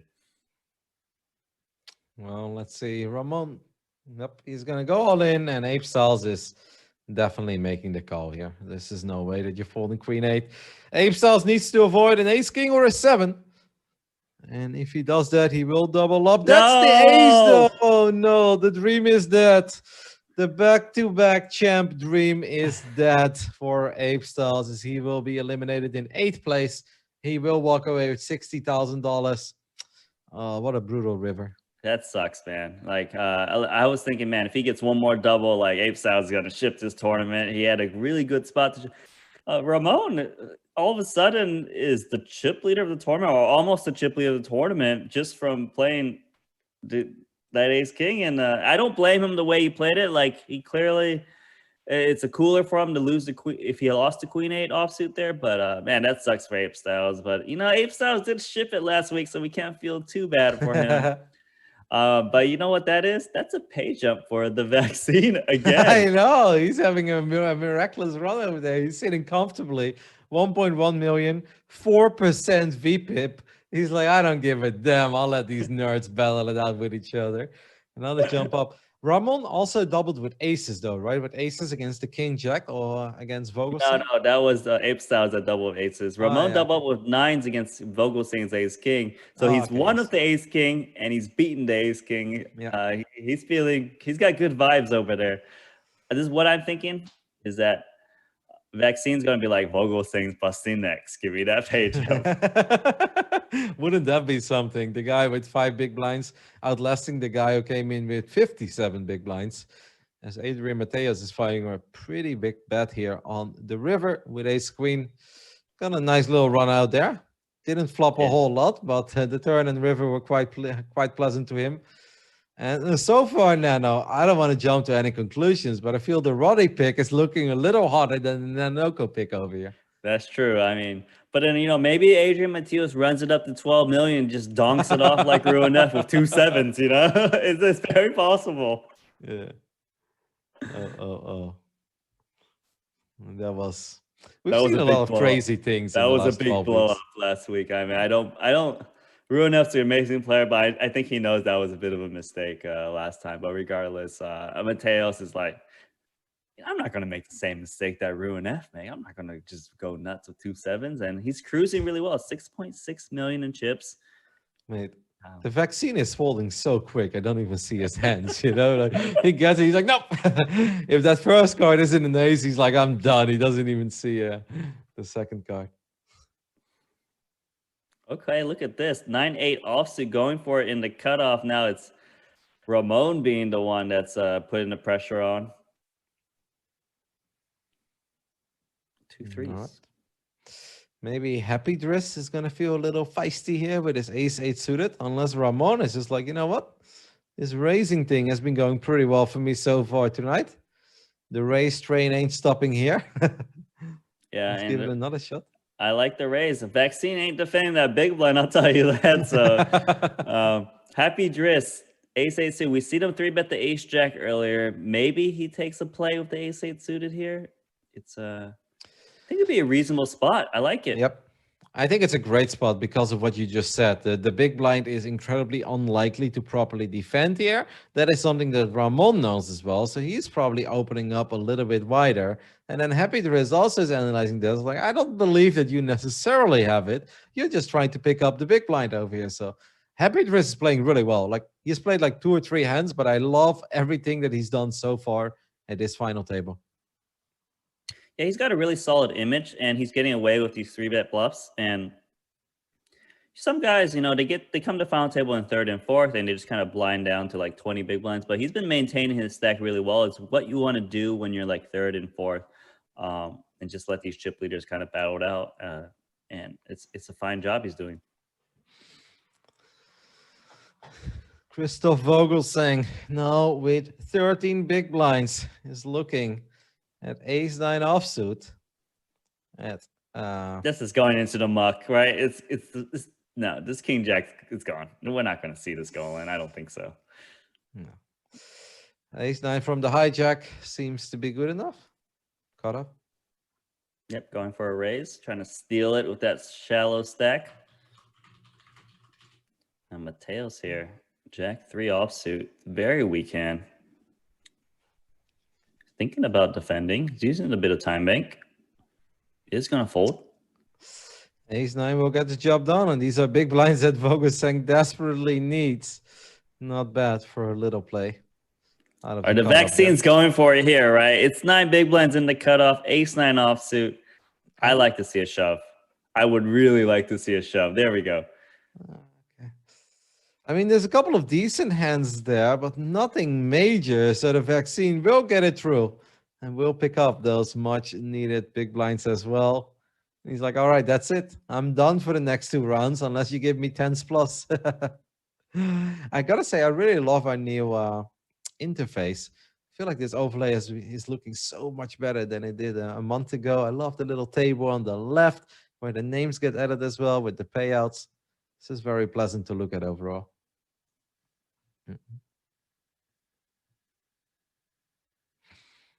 As we have pocket eights here for our chip leader, my pick, Adrian Mateus.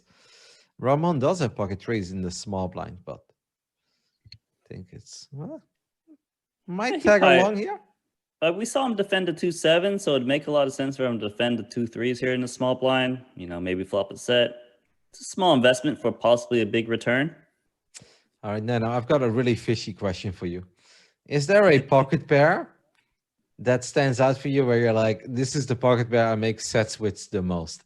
Like, do you have... I've never heard anyone say that in my life. Like, right. what is the answer though for you? You clearly have one. Yeah, it's the fours, man. Like, I swear to God, every single time in my life that I've ever folded fours, I would have made a set. And I just make more sets with fours than I make with any other hand. I know that's statistically impossible and it shouldn't be happening, but it's happening. I know. My life is a four. I don't know why, but yeah. Well, you know, I don't know if you remember, but the vaccine folded 2-4s. It would have flopped the set. It might be a statistical truth that the pocket fours. I know it's not. I'm not that much of a fish. But yeah, that's actually what put it in my mind. And I've been dying to ask you ever since. But I already knew your answer. Your answer was going to be like, no, shut up. Apparently someone in the chat says that I folded pocket fours at the final table the other day. I would have cracked aces. I guarantee you, mate, keep an eye on those fours. I kid you not. Now put it in your brain. Just wait until the next time you play and you get fours and you're like, well, might flop a set here if I have to believe Roddy. All right. Man, let's get back to the business. Crystal Vogel saying, now on the big blind, 4-3 offsuit. He's going to be forced to fold this one as well. What a fall from grace from 57 bigs at the start of this final table 35 minutes ago to 14 big blinds right now. Yeah, you know, things change, right? Like, and when you come to into the chip leader, you're thinking, I'm going to ship this tournament. I'm going to go for that top 2, top 3. Now, when you're the tiny stack, you're like, can I get another pay jump? Can the vaccine please play a hand so he can bust out first? That's not happening. That means I got to put my chips at risk. And now it's aces for Zhao. Yeah. Is he going to 3-bet? He should be 3-betting it in general, I think. Just a chance he flats to try to get some action. Oh, okay, that's cool. I like it. Trying to get one of those squeeze shoves from behind him. That would have been one hell of a flop for the vaccine with his 10-6 suited. But okay, right, so if an ace comes, GG, page ups for everyone. I'll tell you that. Yeah. Obviously, open-ender for Ramon here. He is going to check. This is the kind of board that I do feel you want to bet with your aces, regardless of what happened pre-flop and what you're trying to tell me. This board is just a little too wet. There's too many draws out there. You got to bet it, but Ramon will gladly tag along for the right. Yeah, so Ramon's actually playing the hand passive, going for a check call. Doesn't want to like bet, get raised, and have to commit so many chips with a really good hand. He doesn't want to get blown off it, so he does go for a check on. You know, Zhao Vieira here. It's going to feel very good about the 2 aces when it comes to 3 on the turn. It's probably going to go for another bet. Probably expected his opponent, if he had 2 pair plus, would have put in the bet himself on the flop or go for a check raise. Just keep going for value, protect your hand. All right, 700K is the bet on the turn. And Ramon is like, well, that's a little too much for me. Good luck with it. I mean, Vieira has been a very quiet player. He played the kings, and now he played the aces. And I believe that's it, actually. Like, I'm not actually making fun of him. But I do believe this. He's played the hand very deceptively, too, right? Like, the aces here, he flatted pre-flop. And the kings, he checked the jack-high flop and got Vogel saying the payoff of an ace-9 when he paired his 9. So he's a very tricky player, and it's going to be hard to... You can't, like... some guys you're like, okay, this is their standard play. I know how to hand read. I know where he's at. But against Zhao, it's just like I don't know what he's up to. Yeah, I think overall the entire table is quite confused about each other at this point, right? It was quite obvious that Vogelsang and Mateus were just battling it out early on because they are both big stacks. The vaccine is safe to say the tightest player at the table. He is going to make the shove though with the ace-3, and he's going to get it through because Adrian Mateus is not going to call that. The vaccine, man, I feel like he's just listening to this tune. He's like, staying alive, and that's what he's doing. He's picking up 1 rounds of blinds every orbit, and he's okay with it. And he's putting all that pressure on these other stacks, right? Because, you know, Mustafa has not been playing any hands either. Now he's got the 8-7 on the button. I wouldn't surprise me if he just folded his hand, but, you know, he was going to go for the raise to steal. But it's always scary to 2 big stacks because they always are willing to put you all in. And yeah. But, you know, Ramon plays very solid. He doesn't seem to get really crazy out of line, take some hands passively. But is going to go aggressive with the queen 9 suited. He's a very situational player, as you can see. And just like, you know, you 20 big blind stack. What are you doing opening into me? And I'm just going to put, that was a sweet move. I love it. I love it by Ramon as well. I also love that the caster curse just hits you so hard. Like, guys, listen, hear me out, okay? Ramon, very, very reasonable player. Doesn't get out of line. Bam, 5.5 million, queen 9 suited. It's like, all right, Nano. Welcome to my life, mate, when I commentate StarCraft. So Adrian Mateus picks up another round of blinds with the queen 10 suited as well. The vaccine, ace 10. Are we going to battle? I feel like we have to, right? Yeah, I feel like you have to because you want to pick up a couple blinds to survive one more round. I like the play, and you know, now you put the pressure on Vogelsang, who's going to be shorter than you, and even Mustafa. You know, he doesn't like to see the vaccine pick up some chips. Yeah, you don't love it, I'll tell you that, but you got to go for it here and there. Yep. Well, things got fast forwarded a little bit there, but we're already into the next hand. As Ramon has king 8, the same hand as Vogelsang has. The only difference is that Ramon has an insane amount of chips and Vogelsang does not. So that makes things a little bit tricky here. I mean, king 8 is just like offsuit. What do you do with it? I think it's strong enough to just defend, and if you flop decent, just go for it. Of course, that puts him at risk of busting first, but some people, yeah, you want those pay jumps, but one little pay jump, it's not really as big of a deal for some of these guys. They rather just go for the big top spot and try to chip up. You know, like Ape Styles would definitely defend like king 8 offsuit, so I'm not surprised that Vogelsang's going for it with the king 8, and they're gonna be like, you know, they're thinking when you check raise here, you're like, oh, please don't have ace king, please don't have aces or something. And then we see the same hand, you're like, oh, okay, not so bad. Well, we're going to chop this one up. I think this is not going to be the most exciting hand of the evening. So that does allow me to just let you guys all know that day 3 of the main event will be streamed on this channel on Saturday. And I am definitely tuning in for that. I don't know, do I have a busy weekend? I don't think I do. You know what's actually really fun, Nano, is to play poker and watch poker at the same time. I feel like that just goes together perfectly. And I am obviously super interested to see how the European will do, how Ben CB will do as well. Yeah, I feel like one of them for sure is going to make that final table. I feel like it's Ben CB more likely. He just seems to always get to the end and crush. Well, he's got more chips, so that's a lame prediction. Yeah, that helps too. But you know, even then, I do expect him to do really well. Yeah, I'm pretty sure this. Yeah, we don't need to talk about the center. But another name that's gotten through in the 25K, Daniel Negreanu. So he's in. You know who's playing that tournament too? João Vieira. That's why he's not playing that many hands at this final table, because he's concentrating the heads up match. He's gotten through in the 25K. And I like that live, actually. Imagine playing a 25K heads up tournament, and then it's like, oh, I've got the final table of the high roller super millions as well. He's like, oh, kings? Yeah, that's cool. I'll play those. Aces? All right, sign me up. And it's like, meanwhile, people are just busting left and right. It's going to be pretty good to be João Vieira right now.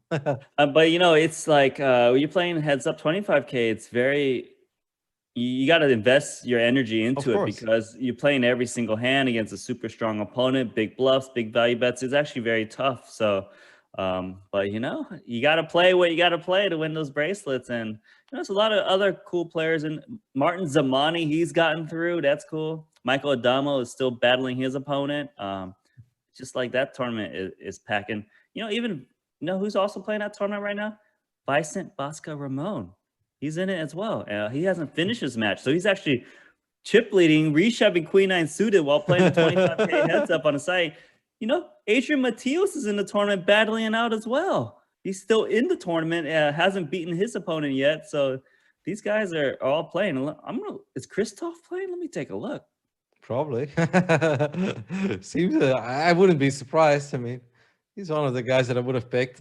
Of course, you guys can still potentially hunt on a WSOP bracelet as well. I believe that WSOP event number 84. The flights are in the lobby already, and that's just $100 millions event. So for $100, you two can be in the running for a WSOP bracelet. There's been so many satellites as well. I tried my luck this week, Nano, trying to satellite my way into the main event, but it wasn't meant to be. If you don't have an account yet, of course, make sure to use GGTV as your sign-up code, as you guys can see in the bottom left as well, and still get up to $100 in bonuses. As we've got Puck. Oh, wait, I know this got Fujijacks here, but you know who Vicent Bosca Ramon is playing against? He's playing against Phil Hellmuth right now in the 25K. Oh, that is amazing. Are they streaming that?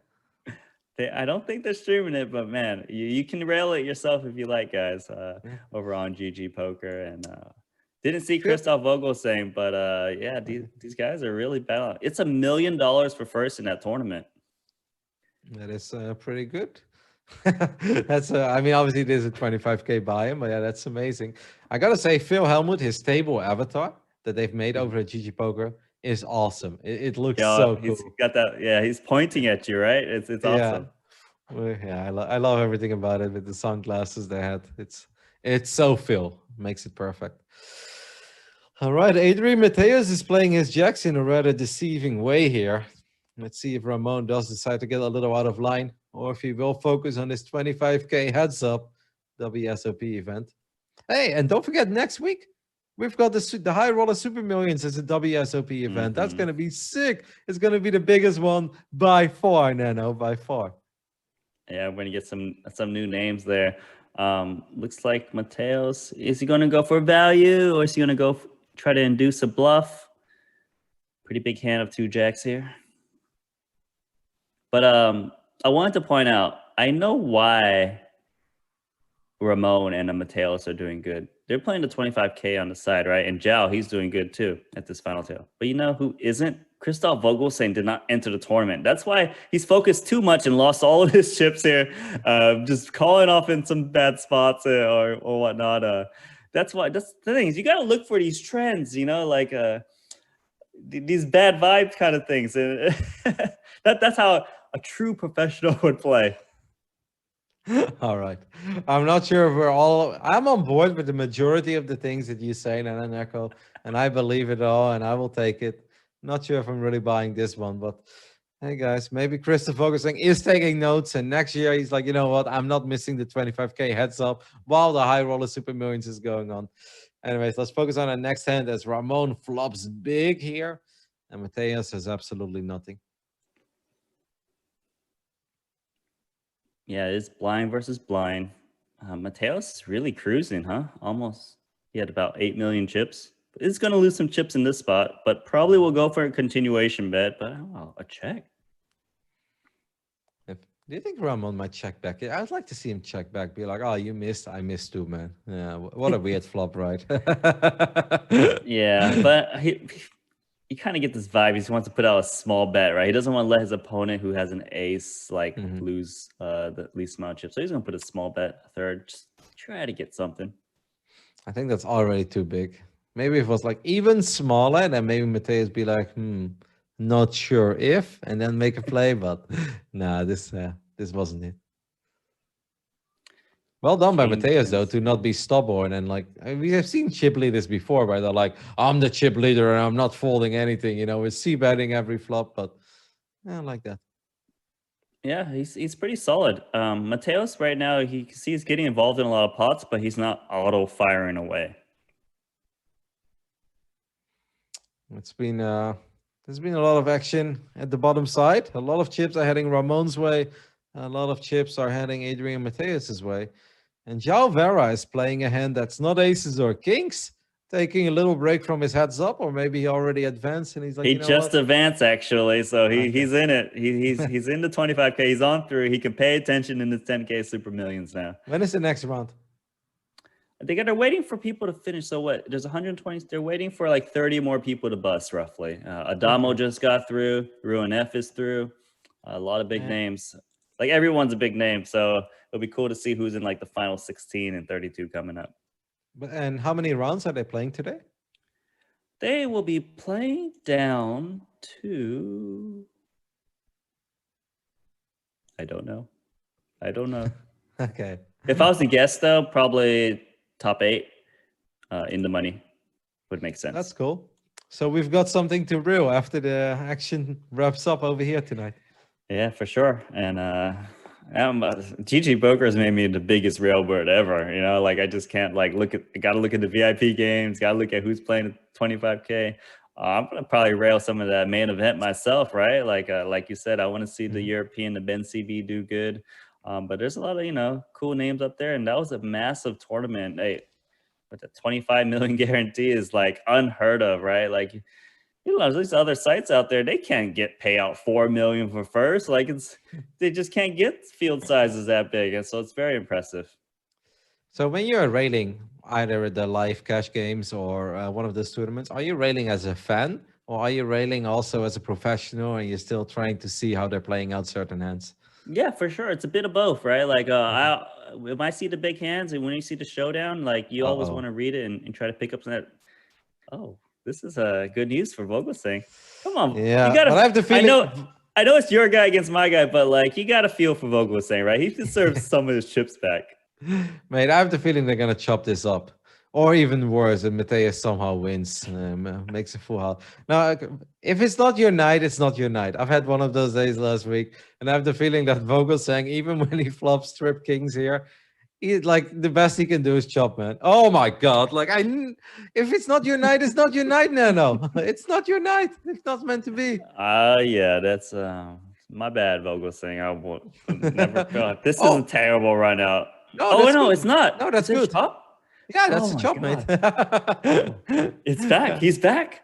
Vogelsang is back. Well, I was right in both ways. Okay, I was like, the best he can do is a chop, and he made the sock out with the chop. So well done here. Adrian Mateus is probably gonna go all in, but try to get those extra chips. And he's like, man, why did there have to be another 4? Why am I getting counterfeited like this? That's ridiculous. And Vogelsang is gonna look at this and he's going to shake his head. It's like unbelievable. Now I need to be happy with the chop while I flopped you dead, pretty much. Someone's got it. These guys are got a very poor emoji game today. You know, these guys are all serious. I guess they're playing 25Ks on the side, but they should be really using some emojis in that hand alone. Someone should be like, not sure if. Also, the vaccine could have just gone for a so sick there because he basically had a pay jump until there was another 4 on the river. Obviously, if it was a 9, that wouldn't have been a pay jump, but yeah, could have gotten a guaranteed extra. Do you think Happy 20K. Tris maybe does one of his 3 bets again if the ace-5 suited? He's thinking about it. You can see the vibes. He always goes for the ace-8 suited, the ace-jack off suited, ace-5 suited. It's pretty tempting. It is tempting, but not against Vieira, and I love it. I think this makes perfect sense. Like against Ramon or Mateus, you know that they've been like pretty wild. They've been a little out of line already. But Joao Vieira, the weakest hand he's played is kings. So I wouldn't really want to 3-bet him with ace-5 suited. I know he played the queen jack suited as well in the big blind. He did play the ace queen just now. You know, that's technically worse than not kidding. Yeah, this was the first. No, I'm memeing a little bit, but you know what I mean. I think it's a smart play by Happy Tris to pick his spots wisely and realize that this was not the moment to make a move. Yeah. Mustafa's got king 9 suited in the big blind, enough for a defense, but he's been very quiet as well. He's just been playing a couple more hands than the vaccine and has been losing every single pot. Yep. Ramon will look at this flop and he's like, well, I've got the 8 of hearts. That ain't bad. Now, obviously, it's always a bit tricky when you go up against the big blind, but he's going to fire some chips in the middle, and even that small bet can get it done. If there's one thing I've really picked up from watching with whole cards up and watching like Chibli display is that you don't always need to bet big. Like just getting these small bets in, they hurt so much for the guys with, I mean, 13, 14, 15 bigs. They just don't want to call it off. I really love that play by Ramon. Yeah, you can learn a lot from whole cards up. Adrian Mateos, Ace Jack. Tricky spot because you know it's a good 3-bet shove hand, but then if you do it and get called, it's freaking terrible. But then the thing is, when a guy with this stack opens and there's a lot of vaccine type stacks, they're going to have to fold a lot. And he is going to make the play with the Ace Jack, being aggressive. Mateos is playing excellent. And I feel like he's been cruising up in chips, but hasn't, like some of these guys that get 8 million chips, they get some big knockout, ace, king versus queens or something like that. But I don't really know how Mateo's got these chips. He's just really been cruising. Slowly but steady. As they always say, slow and steady wins the race. Well, that is Adrian Mateus so far. He's playing really solid. And, Nano, you do know where it comes from a little bit. It's that Roddy blessing. If I pick you at the beginning of the final table, these guys know it's going to be a good night. On the other end, you have Christoph Vogelsang getting picked by Nano Noko, and he drops from 57 bigs to 12 in like 35 minutes. I mean, the only guy can get right is Michael Adama. I'm always right on that guy. Give him 2 big blinds into his final table. I still pick him, and he still probably ships it. But anyone else, that's a rough night. But this is gonna be a rough hand, right? Like João Vieira's got ace king, probably just gonna 3-bet ship it in, possibly lose 3 million in chips. Against the under the gun open, though. I mean, obviously, I don't know if anybody folded any aces. I don't believe. Well, that went real quick. We are all in. Ace king against kings. Will there be an ace? No, maybe a backdoor straight draw. 3 or a 5? Nope. An ace and an ace only for Vieira. Otherwise, he's losing a massive pot, and he will lose a massive pot. Happy Driss, man. He's been having a great time at this final table so far. That has been cruising. Wow, Joe's like in 4 million chips. Like, oh man, I'm gonna there's like so many guys with 1 million chips. They're all gonna bust before me. I'm gonna get at least 4th place. Now he's thinking, oh my god, I'm one of these guys too, and I've got Ace Jack. And this is actually shaping up to be a really interesting dynamic. Obviously, Ramon and Mateus have been battling quite a bit. Happy Driss stays out of trouble, but when he plays, he does play aggressive. Vieira might just go for it here. Steaming a little bit. He's like, I've got Ace Jack, 10 bigs. We're all in.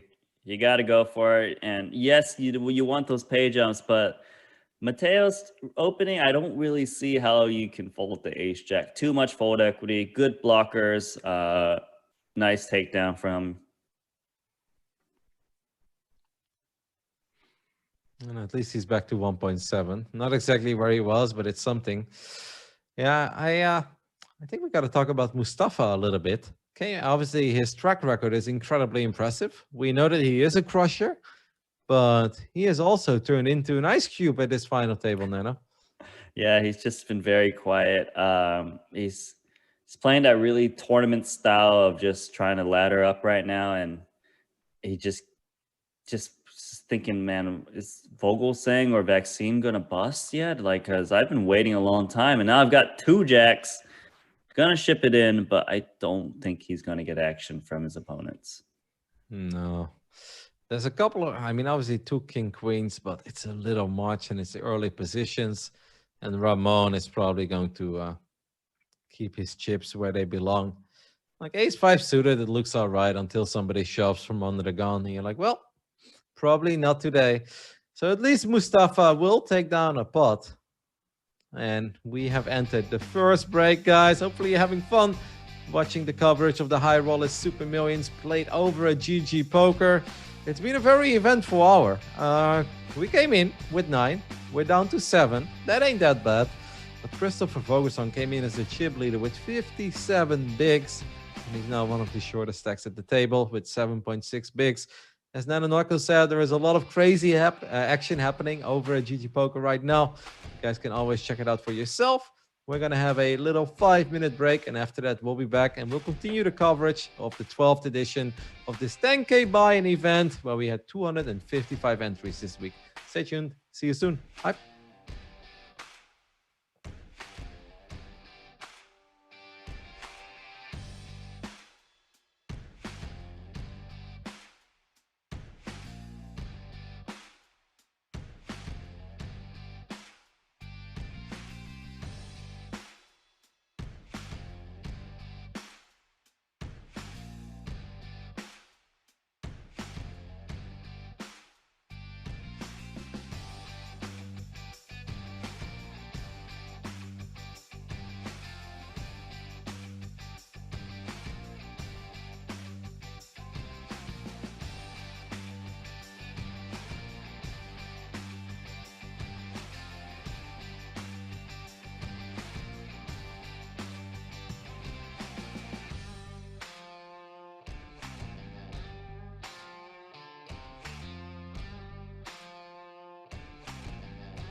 Alrighty, guys, I'm back, and Nano will join us soon. We've got a minute to go before we continue with the second hour of this 12th final table already. If you guys are enjoying it, make sure to follow the Twitch channel, because same time, same place, next week, this tournament is probably going to be super hype, because there will be a bracelet on the line as well. I don't know if we're just going to play it down the same way as we do this time, but it's going to be awesome. I think we're going to have by far and away the biggest field we had. This was already the second biggest field we've had so far, 255 runners. I think next week is going to be crazy, and I'm already looking forward to it. But obviously looking forward to see how this one will conclude as well. I want to brag that my pick is doing great, but last week I did pick Rune F, and everything looked so good heading into the first break. It just looked like he had it all locked up. It was just a matter of who was going to finish second. And then unfortunately, my pick actually finished fourth after a little bit of a blow up. So I'm not celebrating yet, Nano, but I'm feeling pretty good so far about Adrian Mateus. Yep. Yeah, I can see that. And we got an interesting dynamic. It's 3 guys with all the chips and 4 guys with very little chips. Usually there's like 1 or 2 guys that are really short, but Vaccine, he's only got 5.5 big blinds. That's his everyone's comfort looking zone, for though. him. That's where Yeah, he it's- thrives, it's- Smith. It's comfortable. It's really hard to play a hand poorly with that many chips. Now it's Ramon, King, Queen suited. These guys are just gonna play a lot of pots, but not like 3-bet pots. A lot of single raise pots where try to win some chips here and there, but not. You don't want to go too crazy. Even as a chip leader, you don't want to lose 6 million chips. Nope. Or even like 2.5, 3 million. I mean, you can always feel comfortable. Wow, Mustafa attacks so long for the right here with his king 4 suited and gets a pretty decent flop, as he does flop the flush draw and has a couple of backdoor straight draws available as well. So, he was probably looking to check raise all in, but this could easily get checked around. And okay, he turned, he hit the flush. There you go. Yep. The second highest flush possible. Obviously, that's something that Mustafa is going to feel really good about. I wouldn't mind just seeing him check one more time, even though obviously you want to get some chips in the middle here as well. But as short as stack, betting into the 2 biggest stacks here looks so strong. He does decide to do so, and I actually think he's just going to take it down. I would have liked to see him check there, Nana. Yeah, you can't fault him for betting. He's probably thinking, man, maybe someone's got like 2 8s or something that put in some chips. But yeah, I think a check would have been reasonable. Maybe someone with an ace jack would take a stab with a club, things like that. But sometimes your opponents just don't have anything. But hey, it looks he so hasn't strong played that though, right? When you only have 1.4 million chips and you're battling it out with 2 guys who are sitting above 5 million, and then you're betting 300K, it's like he's not doing that with air. Like nobody does that with air. Yeah. Yeah, I mean, it sucks, but sometimes they don't have anything. But at least he's got a clear 4th place position now with 2.2 million. It's not that many chips, but it looks really good when you look at Vaccine and Vogelstein's stack. And even Vieira is obviously quite a bit shorter at this point, but he did manage to chip up a little bit already. Mateus is actually in the lead here with a pair of 7s, makes the correct call on the flop, and the turn is incredibly safe. An absolute brick. The deuce never changes anything, right? Yeah, that's true. But I don't think Ramon. It's tough to fire a hand like this because you don't have many outs, right? You're like, if your opponent has a jack and your opponent's got the chips to keep calling you down, I don't think I would like it if he keeps firing, but it could potentially work. But he is going to fire. And he's going to fire big. Well, it's a big bet. Just really put his opponent on these types of hands and doesn't think his opponent will call here. It's now a very tough spot for Adrian Mateus. I mean, if you thought you were good on the flop, you're still good right now. It's very unlikely that the deuce helped him. Makes the correct call. What a sick call there by Mateus. Yeah. And now I really wonder how this river is going to play out. Mateus will most likely just check and hope his opponent checks it down. Is Ramon going to go super out of line and really try to take this 2.5 million chip pot down at all cost, or will he give up? This is the kind of hand, though, when you give up, you're like, oh, I should have gone for it. Yeah, it's just tough. Mateus made a really good call. And, I think Ramon's thinking, look, if I fire 2 million chips in here and I'm wrong, I've just really turned myself into a really bad stack. Yeah, I think it's fine that he gave it up. And I think this might be it for our man, the Vaccine. You got an emoji. Yep. My last hand. Yeah, with the cash. That's the perfect one here. But I wonder Mateus what's going to might kick out Ramon. Yep. If Mateus goes really big here with the ace, then he will just call. Now, what does Ramon decide to do here with his sevens? He might I be like, don't think well, he should shove. I think he should just call as well.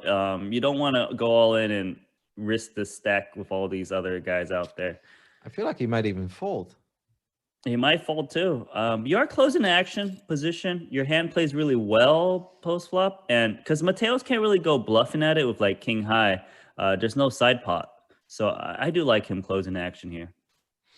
All right, well, he make the call, and he's probably going to be quite pleased with that board. He's like, well, seen worse things for pocket sevens, so wonder if Ramon does decide to turn this into a little heads-up battle with the vaccine, and that is indeed what he's going for here.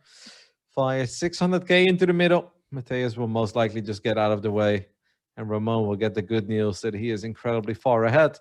Just needs to avoid a 6. And if he does avoid the 6, we are down to 6. And he will. The vaccine does get eliminated. He let it up 2 spots, walks away with $81,000. Hey, not bad for satelliting away into the main event, right? Yeah, I think he only plays if he satellited in as a mid stakes player. Not bad. I think he'd be pretty happy with his results, 7th place, given his situation. And Ramon's obviously very happy with that hand. He actually picked up an extra 600K in chips in that last one. So, not bad. Not bad at all. This can get a feisty one as well, as Mateus is opening up from the button. And Vieira is like, well, I know you open up a lot, so I'm going to go through it with my pocket 8s.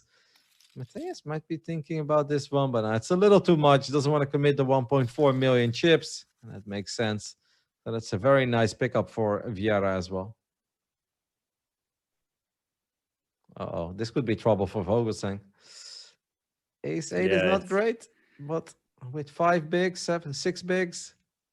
And the first one to act is going to practically shove. Mustafa is out. 2 queens. Loving it. Happy Driss has gotten an ace as well.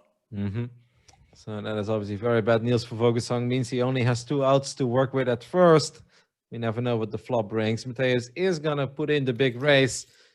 Put Vogelsang all in, and this is it. Nano's pick against Roddy's pick for the week.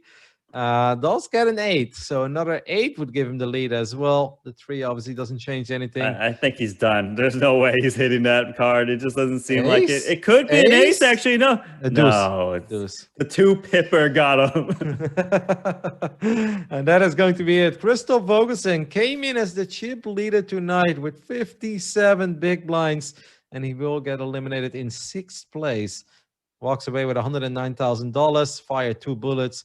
So still makes over $80,000 for playing this tournament, but that's got to sting, Nano. Coming in as chip leader, going out as 6th. Nobody likes that. Yeah. Last time he came in chip leader, got 3rd. Chip leader to 6th. It's not very good for him. And, he plays really good. I'm just never picking Christoph Vogelsang again. You come in chip leader again, I'm not picking you, Christoph, and you'll probably chip it the second I don't pick you. So now we are down to 5. Adrian almost at 10 million chips. And like I said, he hasn't been in some really crazy clashes or anything, but has cruised really well. He came in 2nd place, has doubled his chip stack practically from grinding. Yep. And now the interesting dynamic continues, where you feel like you've got 3 bigger stacks and 2 much shorter stacks, of course. Both Mustafa and Vieira have roughly 17, 18 bigs to work with. As Mateus does have pocket 8s here against the opening of Happy Driss, will make the call. Still in the lead, but let's see how this one plays out. Yeah, Happy Driss, he flops that gut shot straight draw. Well, I like to see him bet, and he is going to go for a pretty big bet. Put the maximum pressure. I don't know if 2 8s can really check call here. It's just like, it's tough. When your opponent bets bigger, you're like, man, it does kind of look like I'm drawing pretty thin here. But can Mateus make the call? Well, he made a fantastic call with the 7-6 earlier. Honestly, played that hand, I think, absolutely perfect. Let's see if Mateus can do that one more time. Back then, we had a deuce on the river. If Mateus does make the call, I think he'd love to see another deuce. It's not a deuce, it's a 5, but does make another really sick call. And what is Happy Driss going to do now with 1.6 million in the middle? He's definitely thinking about betting again. It's a very tough spot to bet again, Oh my because your goodness. opponents, they defend like king queens, a lot of queen x's from the small blind. So I do like to check from the king jack. It's just, I think you're up against too strong of a range against a check call there, and this is really nice pot from Mateos. Just with two margin, he plays a lot of marginal hands, but he plays them really well. And what a run out though, right? Like the 5 and the 4, like no flushes on board and stuff. Like that's just, if you make a call like that, a difficult call on the flop, that's the kind of runner that you're looking for. When you're like, well, I think I'm good. I hope I'm good. But obviously, if there's like an ace on the turn or an ace on the river, then I think it becomes so much harder to play those kinds of hands out. But incredibly well done. Our first player to make it above 10 million chips at this final table, and probably in this entire tournament, unless somebody lost 5 million chips before the final table, but that'd be a little wild. Yeah, so Vieira is going to call the 7-5 suited, nothing. If Mateos bets, he's going to bet real small here. But he is going to check, and now his opponent picks up a flush draw. Vieira could decide to take a stab, but it's still kind of a scary board. I would like to see him take a stab, because he's going to get hands like, nines, eights, sevens. These types of hands are just fold out, right? He is going to check. Mateos is probably thinking, I've got to bet at some point, but actually they both pair 5, so this that doesn't Chop play. it up? No, yeah, chop it up. They're probably both like, at least I paired it up. Yeah. Vieira's like, well, at least I've got a 5. And Mateus is like, at least I've got a 5. And that means we will chop this one up, as obviously both players will play the ace, 10, and jack. Kickers don't matter there. I feel that Mustafa is looking at Vieira, and Vieira is looking at Mustafa, and he's like, I just want a couple chips. It's your turn now. And then Happy Dress is like, I'll wait until something crazy happens between Ramon and Mateus. And Mateus is just kind of cruising. I like that move. The king 8 from the small blind suited, goes for the shove, and takes down the blinds. Very well done by Vieira. Blinds are up, so these short stacks are getting shorter, but it's Happy Driss and Mustafa. Oh, but also Zhao's got ace 6. He might be tempted to just shove himself. Yep. Right after the blinds go up, you get a6 on the button, and you're like, well, this would be nice to pick them up. Would be the wrong moment to go for it, Vieira. He's thinking of it, though. He's thinking about it. Yeah. Oh, man, he's almost all in here. And the 5s let it go, and Mustafa's like, thank you. Thank you. It's like, nice race you got there, mate. It would be a shame if I'd go all in, wouldn't it?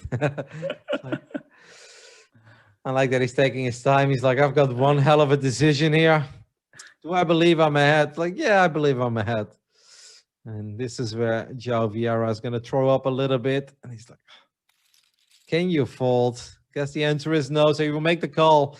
And he's going to need an ace or 2 6s. Gets 1 6, but needs another one. Ace or a 6. Or if Vieira is crippled. And that is neither. Could be that's the middle pips. The middle pips, man. He was close. He got the 3-sider. Whoa. Look at him. He said, did you see that? He's like, that's karma. And then added a little dirty word there. I don't know if we can really say that on the broadcast. Did he type in chat? Did he type in chat? Yeah. Okay, I'm just going to say it, guys. Close your ears if you're under 18. He said, like, it's like, hi, karma, bitch, or something like that. Because he got slow rolled, basically. Yeah. That was a bit of a slow roll, because, like, I don't know why he tanked there. He knows his opponent's never folding. Maybe Mustafa was looking for one of the perfect emojis and couldn't find it. Who knows? But I like to see I like to see the drama, right? You want to see poker players attacking other people. I know, a little bit of banter doesn't hurt. All right. Well, João Vieira, his ultra short stack is ahead here. Obviously, has top pair, has a gut shot as well with his king. He's still ahead at this point. That's actually not a bad pot, like 700K. If you then win one more, you're back to 1.5. You we he have just wants another to get look? some chips to take out Mustafa, right? He's like, I'm gonna get this guy karma. Yeah. Well, he needs to avoid a 9. Oh my goodness. Well, João Vieira is done. He's out. He is out in 5th place. Will walk away with $145,000. And Adrian Mateus is going to pick up the last of his stack. Man, that sucks. How did he lose his pot? The king queen. Oh my god, that was just I don't know. Karma shows the king. I don't know what's going on here, but Mustafa is loving it. Well, Mustafa guarantees himself a top 4 payout, but he's actually at 3.8 million right now, so he's pretty damn close to Happy Driz and Ramon as well. As we're down to 4. What I'm do not you sure what type he now? wrote there. Adios, I think. Who got 5th? Who got? Wow, he really hates Zhao. He really He hates does not Zhao. like Vieira. Everyone's haha. Now we got the emojis going. This is good. Oh, I love it. Wow. Yeah, that's proper banter, lads. Proper banter.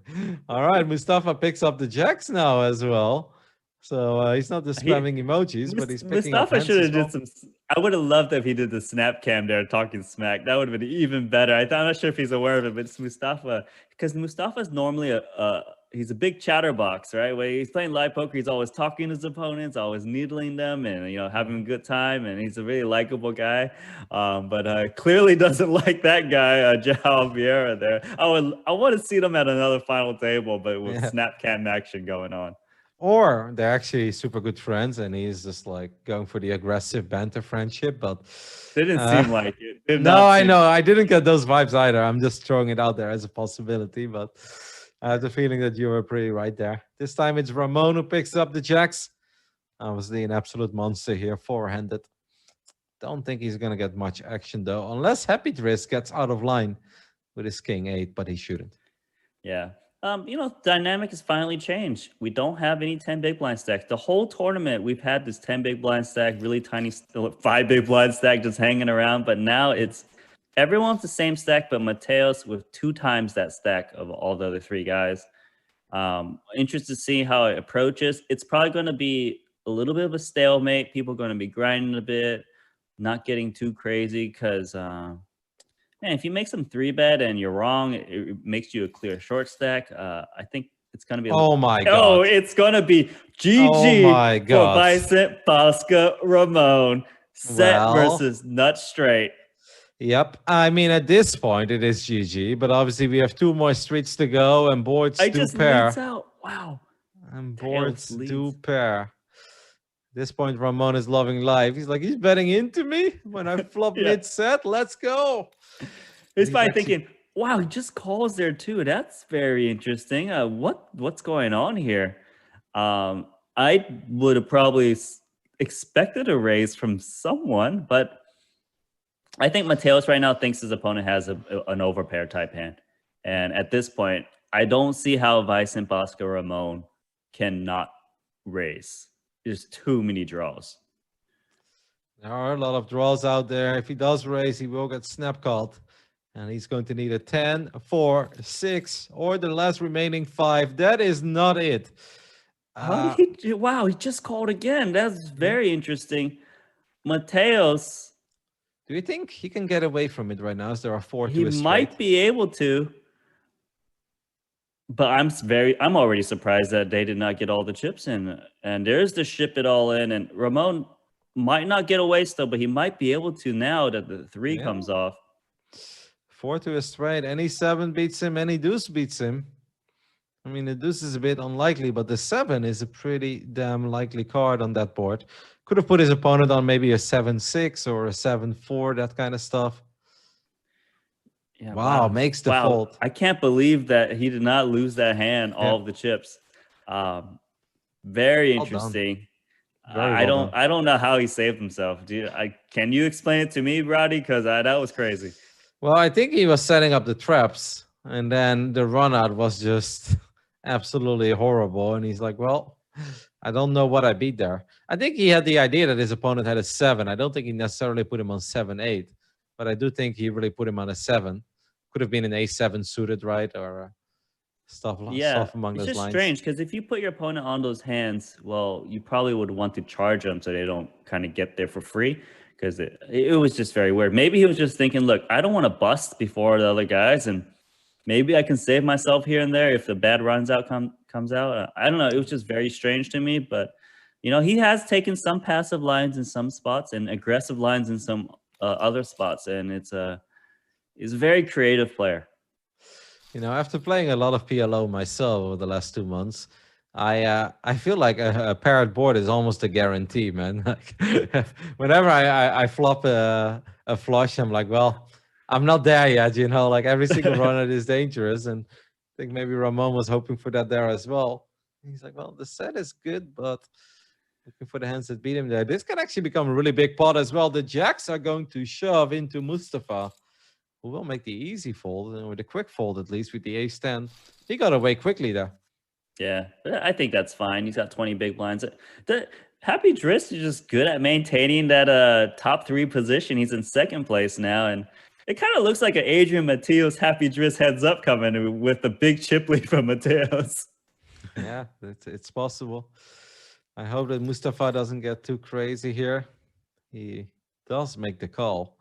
Flops nothing, neither does Mateus, but with ace king, I feel like even if you flop nothing, you're always still like, I've got the 2 highest overcards, We'll see what the turn and river bring. Yeah, and there's a lot of good turns in river cards. You can multi-barrel. 10-4 deuce is pretty safe. Mateos hasn't been c-betting every flop, so he does check some of these hands on these types of boards. He is going to go for the check. And he's going to be very happy with that turn card. But I'm with you as well. I don't really mind c-betting with ace-king on those kinds of boards, because no matter what happens, the turn could bring you some more potential. Queens and jacks are totally okay cards as well. And aces and kings are most of the time. Yeah, I Well, they're agree not with the you. nuts. There's nothing wrong with betting ace king. But I think Mateos's style, he does add a lot more checks in this game. So if he is going to check some good ace highs, the ace king does make some sense. But I would say in general, most of these other guys would just probably fire some 25% or 30% kind of bet. Mm-hmm. Well, he's over 13 million now. Geez, that's going real quick. Obviously, that 7-8 hand helped quite a bit in getting him there. We're still down to 4. Obviously, at this point, the pay jumps get massive. The next player that gets eliminated will walk away with $197,000.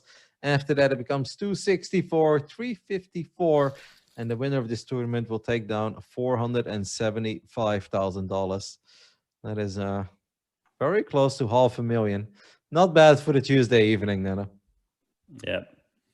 There's the shove from a big shove there, but if Ramon is trying to dodge busting out early, his calling range is very, very narrow. So these ace X shoves for 20-something big blinds is definitely fine because, Bosco Ramon probably doesn't even call ace 5 there and things like that. So it's pretty good for you. It really does feel like the Adrian Mateus show at this point, where he's just like, I think he's gonna continue to. He's not gonna do a Ruin F. The thing is, Ruin F just punted off for some reason because he lost like some pot and kind of just trickled down, right? But Mateus has been cruising. He's got 14 million chips, and again, I can't remember some big that last time was a big. Oh no! This is a cooler.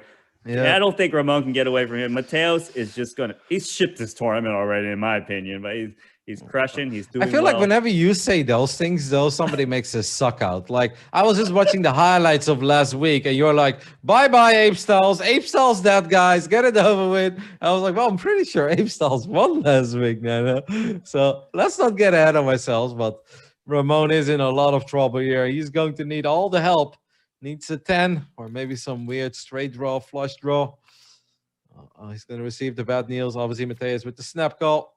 That is a very safe flop for the queens. Oh my God. No, I blame you. Stay away from my picks. You're a jinx. A queen? Wait, what is that? Is that a queen? No, king. It's a king. Oh my God. Wow, that is brutal. You are a jinx, mate. Like, I swear, you do this all the time. You've got some weird superpower. I don't know what's going on over here, but wow. I was ready to say, those chips belonged in Mateos' stack from that last set versus straight type hand. But now Mateos has not busted out Ramon. He should have busted him out in that hand. He should have busted him out here. Wow, that's terrible for Mateos, but he still got 10 million Yeah. chips. You can grind again. Yep. Still got 10 million. Now it's just important to stay calm and, don't bleed out even more, because that's kind of what happened to Rune F the other week, where he's like 12 million, 13 million, I think, at one point. And it's like, yeah, you can drop to 11, you can drop to 10 or even 9. But at that point, even back then, Rune F was the chip leader. It just went terribly wrong when he punted away the 7 million chips or 8 million chips with the sevens against the aces. So it's like Mateus needs to take a moment, be like, take some deep breath, and then it's like, well, still the chip leader. I'm still pretty satisfied with my position. Yeah, I think Mateos has been playing the best by far. Ramon has been he's been lucky in some spots. He's been holding when he needs to, getting there when he needs to. Now round two. Round 2 is happening. Mateos and Ramon. One of them is going to lose a lot of chips, possibly all of them, or Mateos is going to be so short. Let's go. This is funny as well. At this point, Happy Driss is Ramon like, might just call, right? Ramon might just call. Now that I think the way he plays, there's a chance. If he just calls, I feel like Happy Driss could make a play. Because I'm sure that Happy Driss doesn't think much of this raise of Mateus. Mateus is raising all the time. He's got 52% VPIP. So Happy Driss might just be like, I'm pretty sure my King Queen is good here. But now Ramon makes a play, and Happy Driss is like, wait a minute. That wasn't part of the plan at all. So he will get out of the way. And Mateus is just going to ship it all in, maybe? Well, I'm not sure. But Happy Driss is thinking, is Ramon bluffing? Based the way Ramon's been playing, he hasn't been 3-bet bluffing at all. I don't want to see Happy Driss makes that play. But against some guys who are just 3-bet bluffing a lot, this would be a good hand to do a 4-bet with. But I really wouldn't like it against Ramon right now, given how he's been playing. But you can see Happy Driss is really thinking about it. Yeah, I think it was his plan to at least make a move on Mateus. But now he's like, well, this is not it. Let's see what Mateus decides to do here. He is going to go for the all-in. I think Ramon's going to fold. What do you think? That was quick. That was quick as well, right? That was pretty quick. Yeah. Like, that's not something you do with King 10 suited. I don't think he regrets. Oh, yeah, he is. Yeah. Wow. I mean, Ramon's been passive in some spots. Like, I'm not surprised he folds the ace queen there. I think he kind of wishes he just flatted now, because now you feel like you wasted the ace queen. Maybe he was coin flipping there, right? Yeah. And it's just, Vicent Basket Ramon, he just stays in the tournament. He finds ways to stay in. I don't know how he does it, but he does it. No, I do think you make a very good point there. He's incredibly good in staying away from the big trouble. And he's not a player that likes to put his tournament life on the line just because he could potentially be a 55 or 58% favorite. He's like, no, there will be a better spot. And I definitely like the approach that Ramon is bringing. Yeah, he's very solid player, but he chooses some very different lines than a lot of these other guys. And Mateos is back on 12. I don't think you feel too bad for Mateos now, right? He's got 12 million chips again. It's almost like that hand never happened. Almost, but he's back. I don't feel bad for Mateos at all, because I'm with you. I do feel like he's been playing the best poker. Yeah, it's a bit crazy, but it's crazy and it makes sense. So I don't feel bad about him at all, especially because he came in second and he's a dominant chip leader at this point. It's going to be hard to win this hand, though. But I thought it was so funny. Like, I swear, every single time you're like, oh, he's out. Bye-bye. I'm like, no, don't do this. There's still 5 cards to come, Nanonoko. Stop it. Yeah. Well, Ramon here, he's a very good player. Like I said, he's one of those cash game guys that turn into tournament players. And they take different approaches to some of these spots. And I would like to see him bet now. Just too many checks, right? You got to get some value out of something. Wow, he just keeps checking. I think, you know what I think it is? I think Ramon, whenever there's a guy with more chips than him, he takes like very passive lines against them a bit more, right? But it's kind of strange. Or maybe that 7-6 hand he got called down by Mateos really shook him a little bit. It was just like, oh, I fired with the King 10, just pure nothing on a flop and turn. And You know, he's just like, you know what? I'm done with Mateos. Let me just fight everyone else. He almost knocked me out with those 2 queens. Let's see what Ramon decides to do here with the 10-6 offsuit. He's like, yeah, it's too weak. So at least Mustafa picks up the small blind and the big blind. That's obviously going to go a long way for him. Immediately folds the ace deuce there. Forehand. I like it. I like it. You know, you raise, you get re-raise. It sucks with your stack size. Seems fine to me. Ramon's got ace-5 suited. I really don't think he's going to 3-bet this hand, given what happened with the ace-queen before. Just thinking about defending, and he's going to defend. What if you just shove the ace deuce, though? I think it's not necessary because he's got a reasonable amount of big blinds, Mustafa, right? Like, it's just, obviously, if you get called, it's terrible, but you got time to wait around. Ace deuce is just too weak. I know it's four-handed, but you still got to play conservatively because of the nature of the payout structure. Does make sense. The blinds obviously don't go up here by time, but they go up by the amount of hands. You guys can see that on the top left side of the table. So in 10 hands, the blinds will go up again. Mustafa does have pocket sixes here. I wonder what he's going to do with those. You got to ship this one in, though. It's Mateos opening, 7-6 offsuits in every position, 10-9 offsuits. Too much fold equity, and your hand doesn't play well post-flop. If you don't flop a set, you often just check fold the best hand. This is what you should be doing with these little pocket pairs, especially short-handed. Just go for it. And that is exactly what Mustafa does. Mateo's giving us the tilt. I love it. I don't think that's really necessary. We're still in the lead with 11.6 million chips. It feels like they listen to you, Nano. You're like, I want to see them step up their emoji game, and here we are, lots of emojis. Yeah, I knew something was off, right? Like, it's like something's quiet. It's very quiet, but it's like the emoji game is back. Mateos, Jack Deuce. What's he typing? Karma would. What does it say? Activate, I think. Activate for you too. I think it arrive for you too. I think. He said. Arrive. Yeah, arrive could make sense. Hashtag bitch. Is that? I think it's bitch or it's bink, but I don't think he's binking anything at this point. It looks like a 5-letter word. Yeah. What's that say? I can't really read it. I don't know. I can open it up for you. I will give it to you, Nana. Hold on. Give it to me. Like, wow. Does Mustafa hate Adrian Mateos as well? I don't think so. I'm going to figure this one out.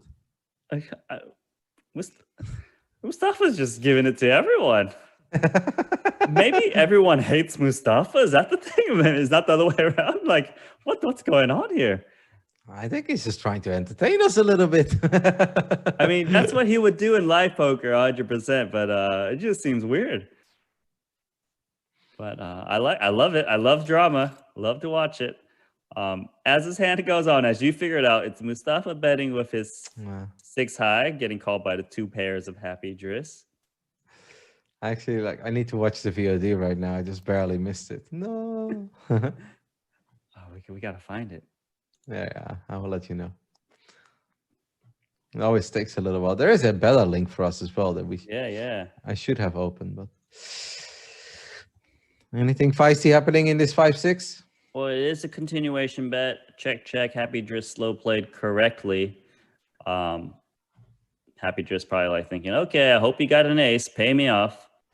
Probably going to go for some value here. I think I've got an update for you real soon. Yeah, you let me know what he says. There's an overbet. Okay. Just put it in.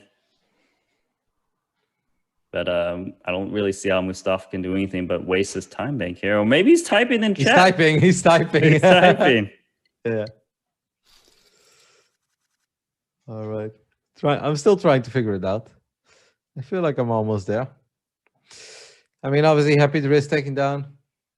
Yep. He definitely wrote Karma would arrive for you too, like you said.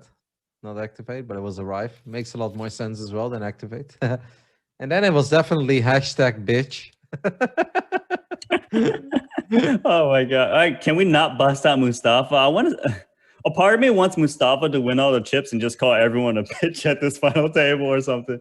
As he knocks them out, it would be hilarious.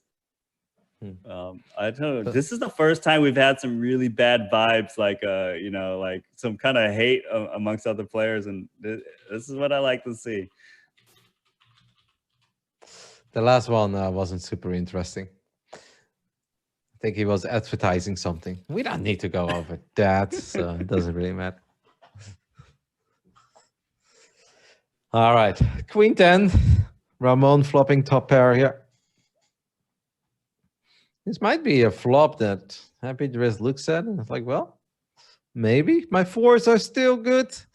You know what I said about the fours, Nano? Those sets come on the turn and river as well, mate. Wow, he's gonna bet the fours. Yeah, okay. This is gonna bet. Okay, he's just trying to take it down. When you play some hands passively, right? Like Bosco Ramon does, you want to play some strong hands that way. And, you know, he's getting bets from pocket fours with this Queen 10 and picking up some value. So, you know, you got this really nice balance and it plays pretty well. You also control the pot this way. And Happy Driss is betting again. Yep. Wow, he takes it down. Well done. Happy Driss is, man, he's got that really, I don't know, he's just good at maintaining his stack. And you got to admit, he's got a really good image, right? And he's able to get away with that bluff. Really well done. That's honestly impressive to see him just go for it that hard there as well. Because that's also one of these hands where we can look at each other and be like, was that really necessary?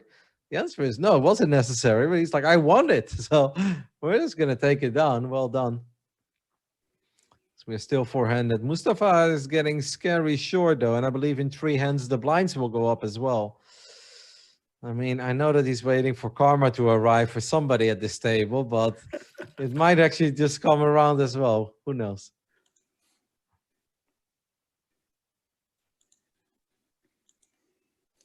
So it's 2 threes. Is he going to bet small? I mean, Mateos has been checking a lot, these kind of high cards or little pairs, even some misses, but I wouldn't fault him for putting 200K out there as well. Try to just take it down. Ace, King, 4 doesn't really hit your opponent that well.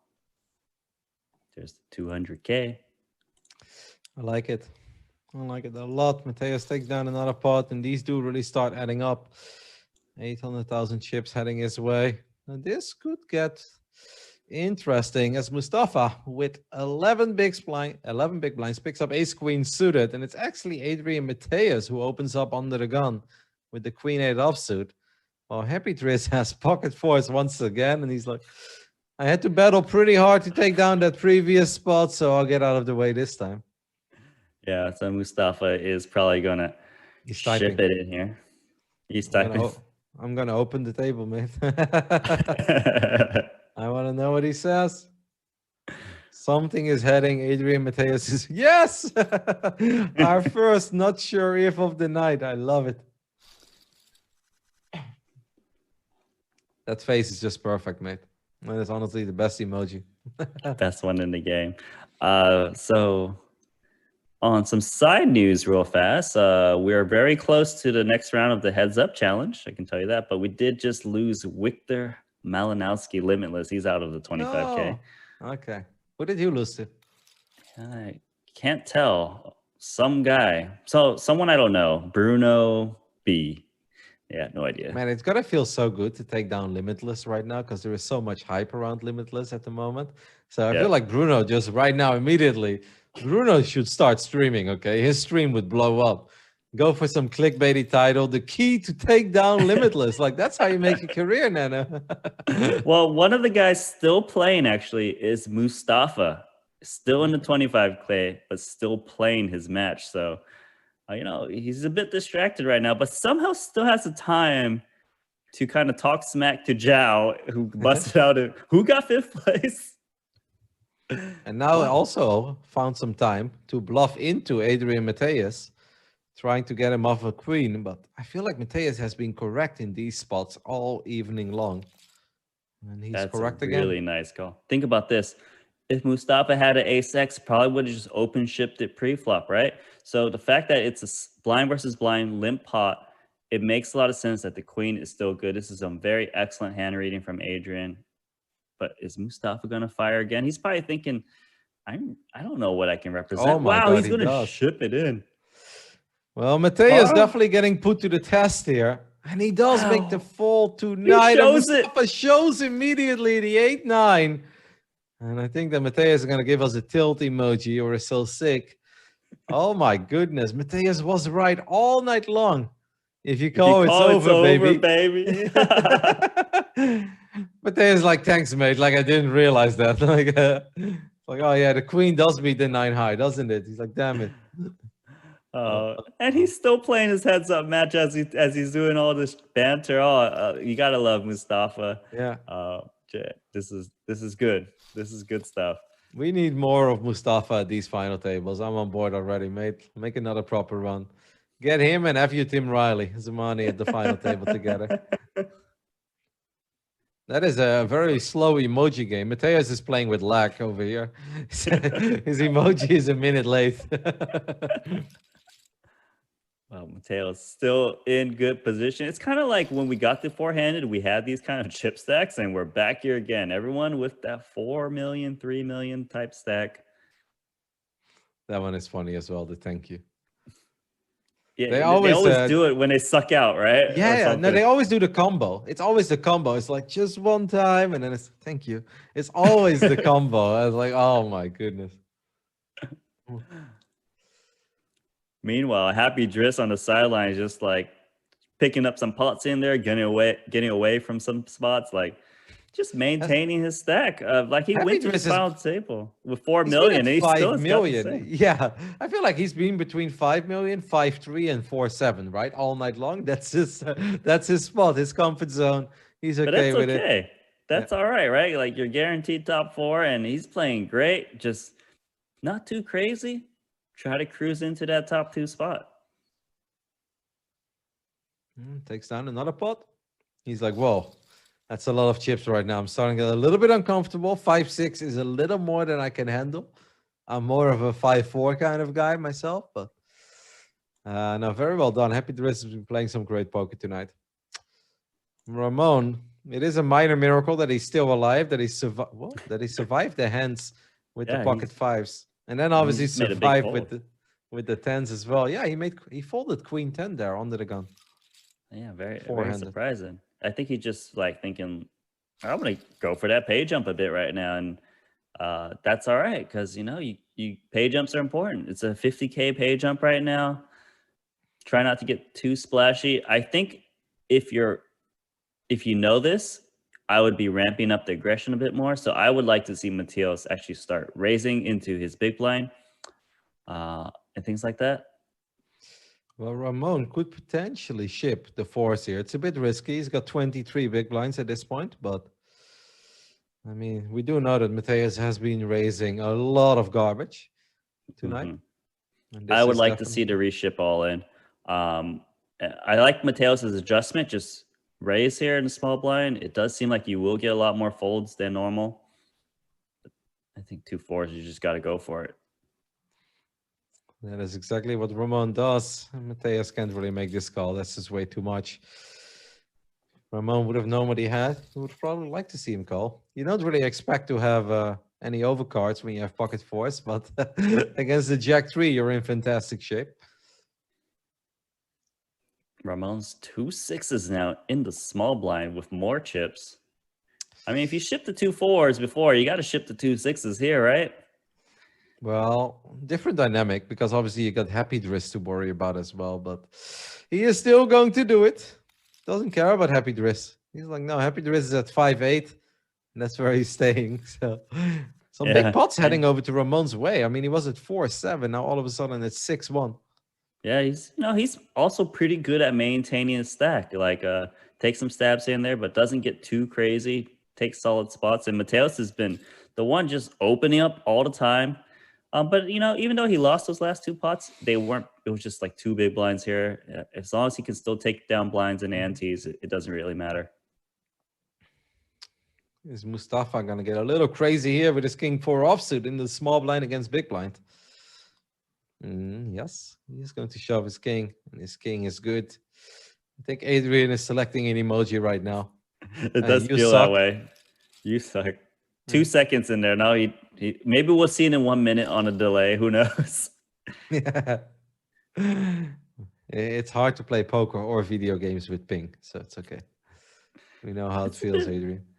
I feel like this has been a little bit of a slow final table a little bit. Like, yeah, it hasn't been too crazy. It's been of a grind, I would say. No, I'm with you on that one.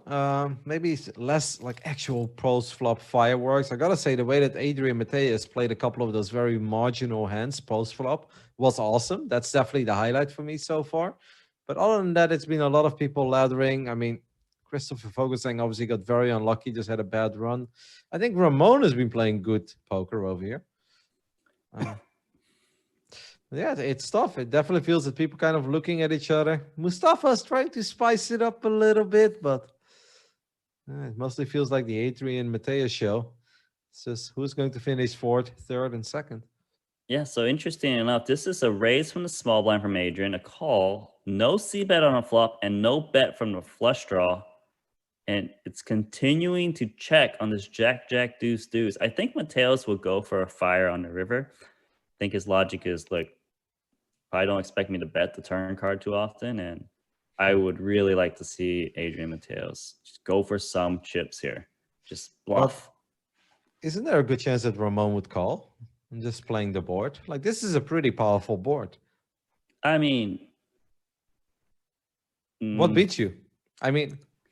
Yeah, he just checks. Okay. I guess somehow no one loses any more chips in this pot somehow, despite the situation. That was quite interesting. I'm just going to keep checking down, and 10-4 is going to get showdown. No, chop it up. I mean, I wouldn't have minded seeing Adrian Mateus bet there. It's just so unlikely. Like, yeah, your opponent can obviously have an ace, but you've got the chips. You can also represent just the ace high. Because if you have an ace high on a board like that, you're going to bet it, right? Because ace high feels very strong on those kinds of boards. Yeah. I guess it's kind of like been Ramon's kind of tricky play post flop. Maybe it's throwing Adrian Mateus a little bit off guard on some of his hand reading against him. Who knows? This could be it. By the way, Adrian Mateus might open up. I don't know if Happy Driz wants to make a play. Does not with King 10 offsuit. It's going to fold it immediately. But Mustafa with the pocket fours and 11 big blinds, 12 big blinds. Well, 13 including the one he posted. I think he's just going to go for it. Yeah, I don't think Mateus will call, though. It's a little bit too many big blinds, unfortunately. So it's okay. Just maintain that. Just as long as you keep staying at 10 to 12 million stack as Adrian Mateus, it's all right, you know? As long as you're not going under. Once you get down to the 8 million, you're gonna punt it off of the 7. So don't get down that low. That's the danger zone. Right now, Mustafa, Ramon, and Happy Driz are dreaming of 8 million. For Adrian Mateus, the 8 million is the danger zone. Don't get there.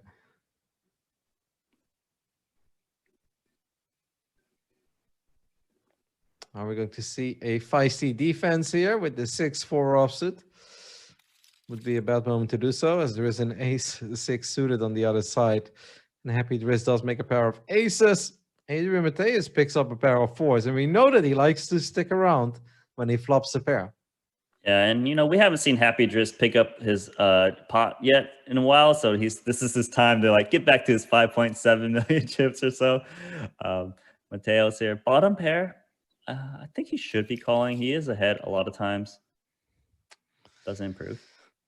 That is a pretty decent turn card for Happy Driz, I'd say. Picks up the flush draw as well. Obviously, his aces are still good here. Yeah, Happy Driz could easily just bet again. Try to get value from a 10, but he's going to check just in case he gets put to the test. Makes the nut flush. No, he's like, all right, Adrian.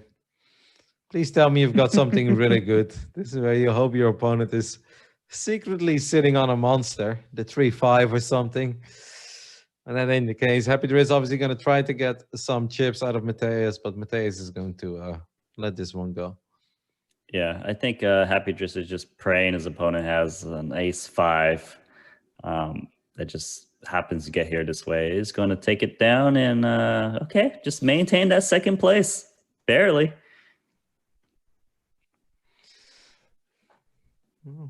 It does feel that they're pretty evenly matched over here. Like nobody, it really does feel that we're looking at 4 guys. They don't want to bust.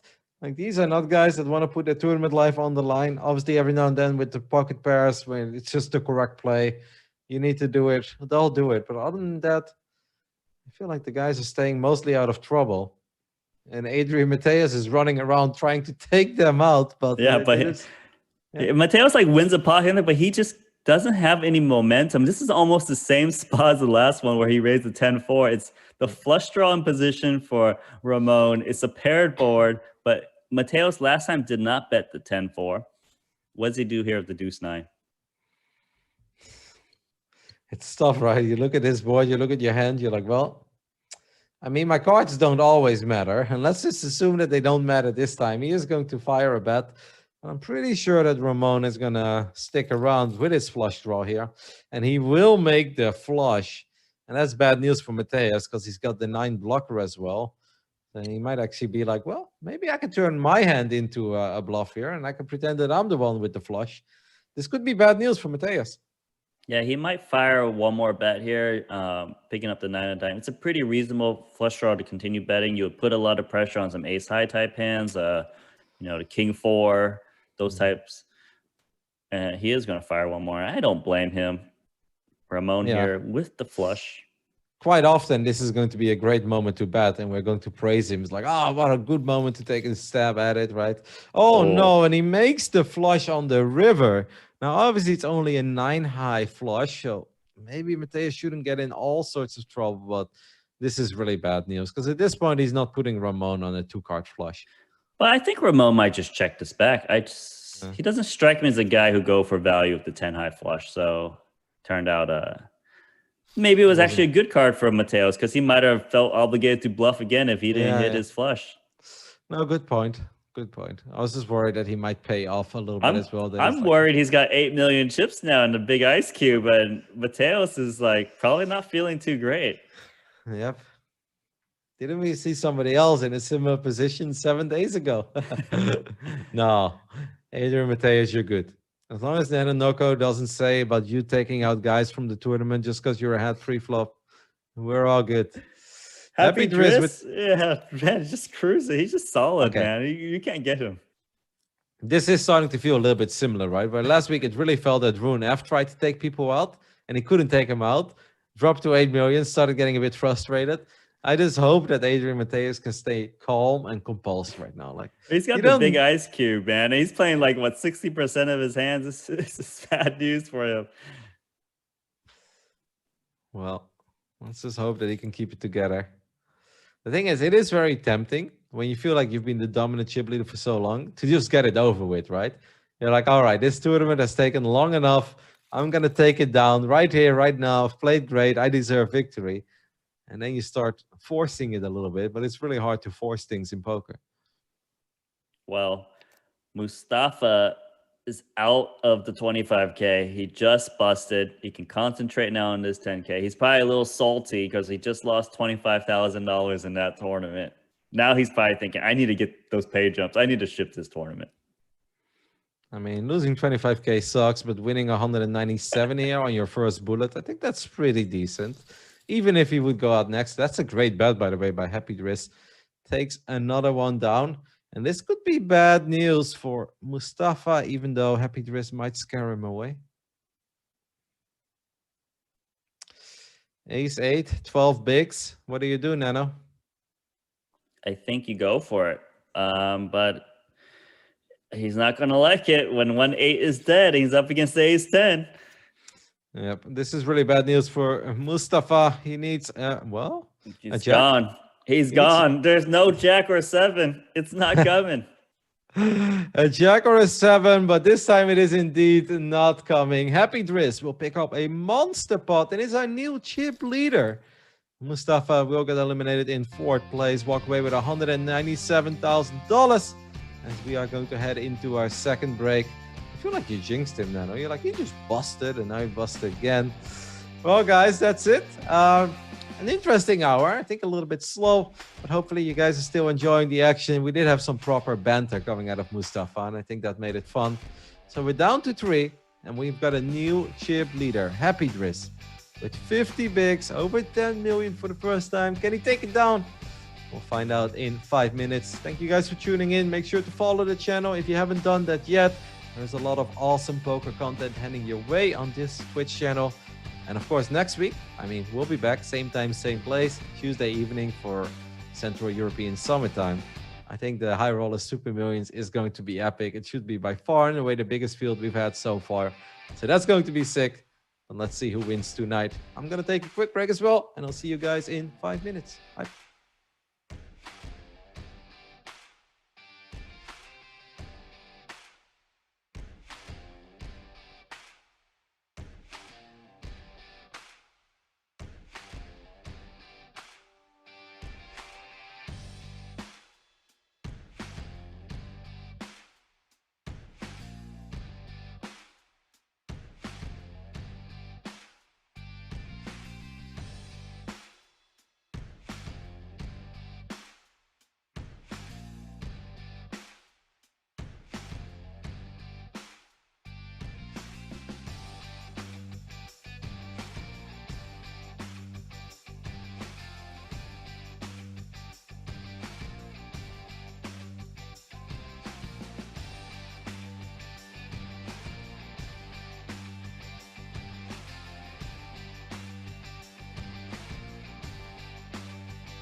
Alrighty, guys, as you guys can see, we are ready to continue.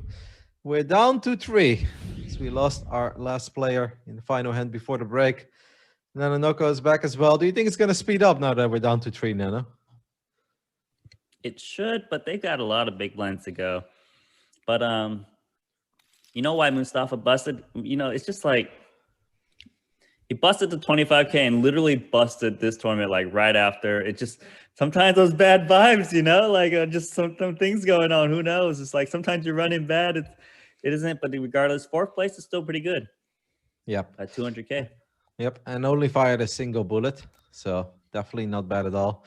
Out of the 9 final table list, only Christopher Vogelsang and Adrian Mateus fired 2 bullets, which is not that crazy because in the past we saw Michael Adamo win it. I think it was week 6 or week 7, where he did win it, but he fired 5 bullets, and Isaac Haxton also fired 5 bullets. So these guys had pretty proper runs almost immediately. Look at Happy Driss trying to take this down.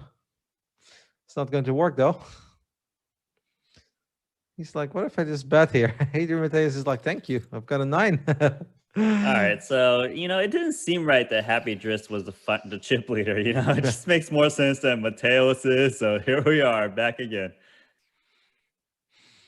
Ramon picking up the King 10 offsuit here, 300. Definitely feels like a monster. Mateus should definitely defend with Queen 9 offsuit. Might even get a little crazy, but I think just calling is fine here. We should see a bit of a grinding with these kind of stack sizes, 35 to 40 big blinds. Going to see a lot of these like raise calls. These guys haven't really been playing a 3-bet style besides 3-bet jam with like pocket pairs or ace queens and things like that. So should be some fun poker coming up. Adrian's got the inside straight draw and an overcard. You know what we also have not seen at all tonight, as far as I remember? The limping game from the small blind to the big blind. I feel like we have barely seen anyone limping tonight compared to previous weeks where we saw a lot of limping. Yeah, I think normally you probably would see that a lot more with the Mateos, but I think Mateos has been seen that Ramon seemed kind of past some spots, was actually raising into his big blind a bit more, but Ramon's actually defended like every single time. So interesting. But now, well, look what happened. Happy Driss now limps the 8-4 suited on the button, just as you said that. We are changing the game today. I'll tell you that. Everything we see. You know what we also haven't seen tonight? No aces, kings, and queens all in the same hand. You know? Boom. The next hand. Boom. Anyway, I would just leave. I would just leave right away. Yeah, I would leave too, mate. Then we're done. I mean, we're probably done anyway at that point. If Mateus is the one who picks up the aces, that is. But look at Happy Driss. He's like, I've got the 8-4 of hearts. It's pretty good here, right? 300. Yeah, this is a bit wild, but Mateos correctly just calls and actually checks the flop really nicely, just reading the hand strength. I think it's actually a really nice read because he probably expects Happy Driss to open those Broadway type hands a lot, so actually doesn't think he's got too much. Ace on the river. I like to see Mateos check. Well, the club draw does get there. Something to be a little wary of. This is going to fire forward a small bet. Hoping to get called here with his 2-pair. Will not get called, but will extend his lead as chip leader, but nowhere near as much as he had before. 2 pretty big hands in the small blind and the big blind here. 3-handed, king, queen suited, king, jack suited, and it's the 5-3 suited that's going to open up the action. We've got some poker on our hands, Nano. Yeah, Ramon probably going to call given the way he's been playing, but, you know, this is a hand you could 3-bet. Happy Driss, now King Jack suited comes along, and it's all Mateos plus Happy Driss. This could get big. This can get very big. Mateus, back-to-back hands, flops 2-pair. It's not bad if you chip leader at a final table, 3-handed. But this is obviously a pretty scary board as well. Ramon is going to get out of the way quickly. Happy Driss, on the other hand, with his 2 overcards and his king-high flush draw. He's going to tag along for the right. The ace of hearts doesn't change anything. Yeah, Mateos, got to keep betting. This is a bad board to just give a free card. You don't want to let those 4, 7, you know, those ace X's get free cards. And yeah, it should be probably bet big here, right? Yeah, that's a proper bet. 1.7 million. That's kind of tough if you're happy Driz right now. You're like, well, I think on the flop, you probably think that if you hit your king or your jack, you're going to be good as well. I probably would still call because you hit your flush, of course, you're good, but the king or jack can still be good. Plus, you can still have the best hand. You can be up against like he did fold, but I'm saying you could be up against 7-8. You know those 4x. I do think there's a reasonable chance he's still ahead, but he did correctly get away from that spot. In 10 hands, the blinds will go up again. And obviously, this is going to go really quick as we're down to 3. These guys have been playing pretty quick as well. We can see that they have quite some time left. Adrian Mateo still has 4 minutes left. Ramon has 2 minutes and 23 seconds left on his clock. And is that Happy Driz with 9 minutes? Happy Driz plays fast, and he plays his hand pretty well. But he's maintaining his third place. But there's only 3 players left now. So interesting. Oh, okay, Ramon now putting out the first 3-bet bluff kind of in this kind of scenario. King 4 offsuit is a good hand to do it with. And gets called though by the Queen Jack. Wow, that's a good read from the Queen Jack. The timing has just been perfect for Adrian Mateos. Yeah, Adrian was an ice cube like 10 minutes ago as he was missing every flop. Right now, he's just been nailing every flop. 2 pair, and now in a big 3-bet pot. Makes top pair with the jack kicker.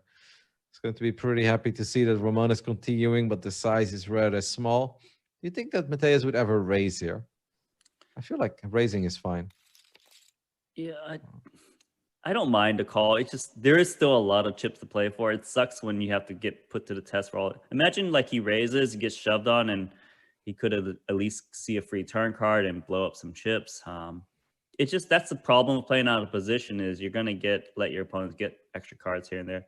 I think the call is fine though, and it's gonna get Ramon to fire. Ramon's been firing with some just random hands sometimes, right? Like just king eyes, no connection, is going for another bet. But I think the bet's reasonable because he's trying to get hands like ace 5, 6s, 7s, ace jack, these types of hands to fold. Oh my god.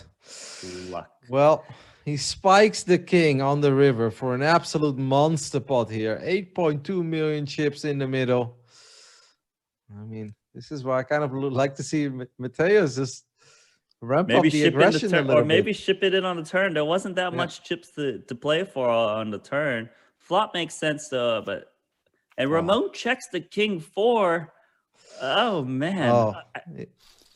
I would love to see him shove there. It just looks like Mateos has an ace queen, queen jack, queen 10 so often. It is for some sick hands going on. I mean, Ramon, maybe not the most beautiful hand that he's ever played, but he is now our Neil chip leader. So all 3 of these guys since the break, and the break was 9 minutes ago, have been chip leader at least once. Ramon is going to feel real good about his 12 million chips. What a hand that was. It's like, you 3-bet with nothing, you bet flop with nothing, you bet turn with nothing, and then you hit your king on the river with a horrible kicker where you take down an 8 million chip pot. Yeah, I mean, Mateos has been so unlucky against Ramon. I feel like he's been playing excellent. He's now getting limp shoved on by Happy Driz. Happy Driz just timing is perfect. He really is. Yep, takes down a pretty big pot as well. And Adrian Mateos is now our short stack. Now, obviously, he does still have over 30 big blinds. So there is no reason to panic, but this got to sting a little bit when you were at 13 million before. 12 million for quite some time. I think at one point, 13.4. But not just that. It's like he's had many chances to take a lot of Ramon's chips and has not done it. Yeah. It's like the straight versus the set. This hand just now, the Queen Jack King 4, the Queens versus the. It's been disastrous. I don't know how Ramon's done it, but he's got the chip lead, and he's going to get more chips here. Ramon is a new man. He's got 13 million. Might be the most chips ever. Well, not ever, but definitely the most that Ramon has had today. We'll keep it at that. I mean, I feel like we've seen people with 15 million, 16, 17. And early today, I think Adrian Mateos had 13.4 or something. So They're quite close. Yeah, obviously for Ramon, this is the jackpot right now, and Mateus is, as he showed us, he's a little sick about that hand with King 4. This could be something though. The pocket fives against Ace King suited. But Ramon is good in not losing too many chips in these kinds of hands. That's the thing. A lot of guys will probably just 3-bet ship this one. I mean, 4-bet jam, right? Because Mateo's probably going to 3-bet. I don't know what Ramon's going to do, but it's definitely a reasonable hand to 4-bet jam into Mateos. But Mateos hasn't 3-bet bluffed at all this final table. He's been playing a lot of post flop, being really solid. So maybe Ramon's thinking, look, I'm not going to ship this in. It's definitely a reasonable hand to do so. I mean, I know he's rich right now, so you can say he will call, and he does make the call. And the fives are still good. That's obviously a pretty decent flop for fives as well. But if Ramon had like 8 million, I wouldn't be surprised at all if he even folds there with the way that he's just been playing. Yep. But he is going to take a post flop spot, and kind of tricky because you don't really expect it. But Adrian now, ace king, might fire out like 800K. He is going to bet about 800, 900.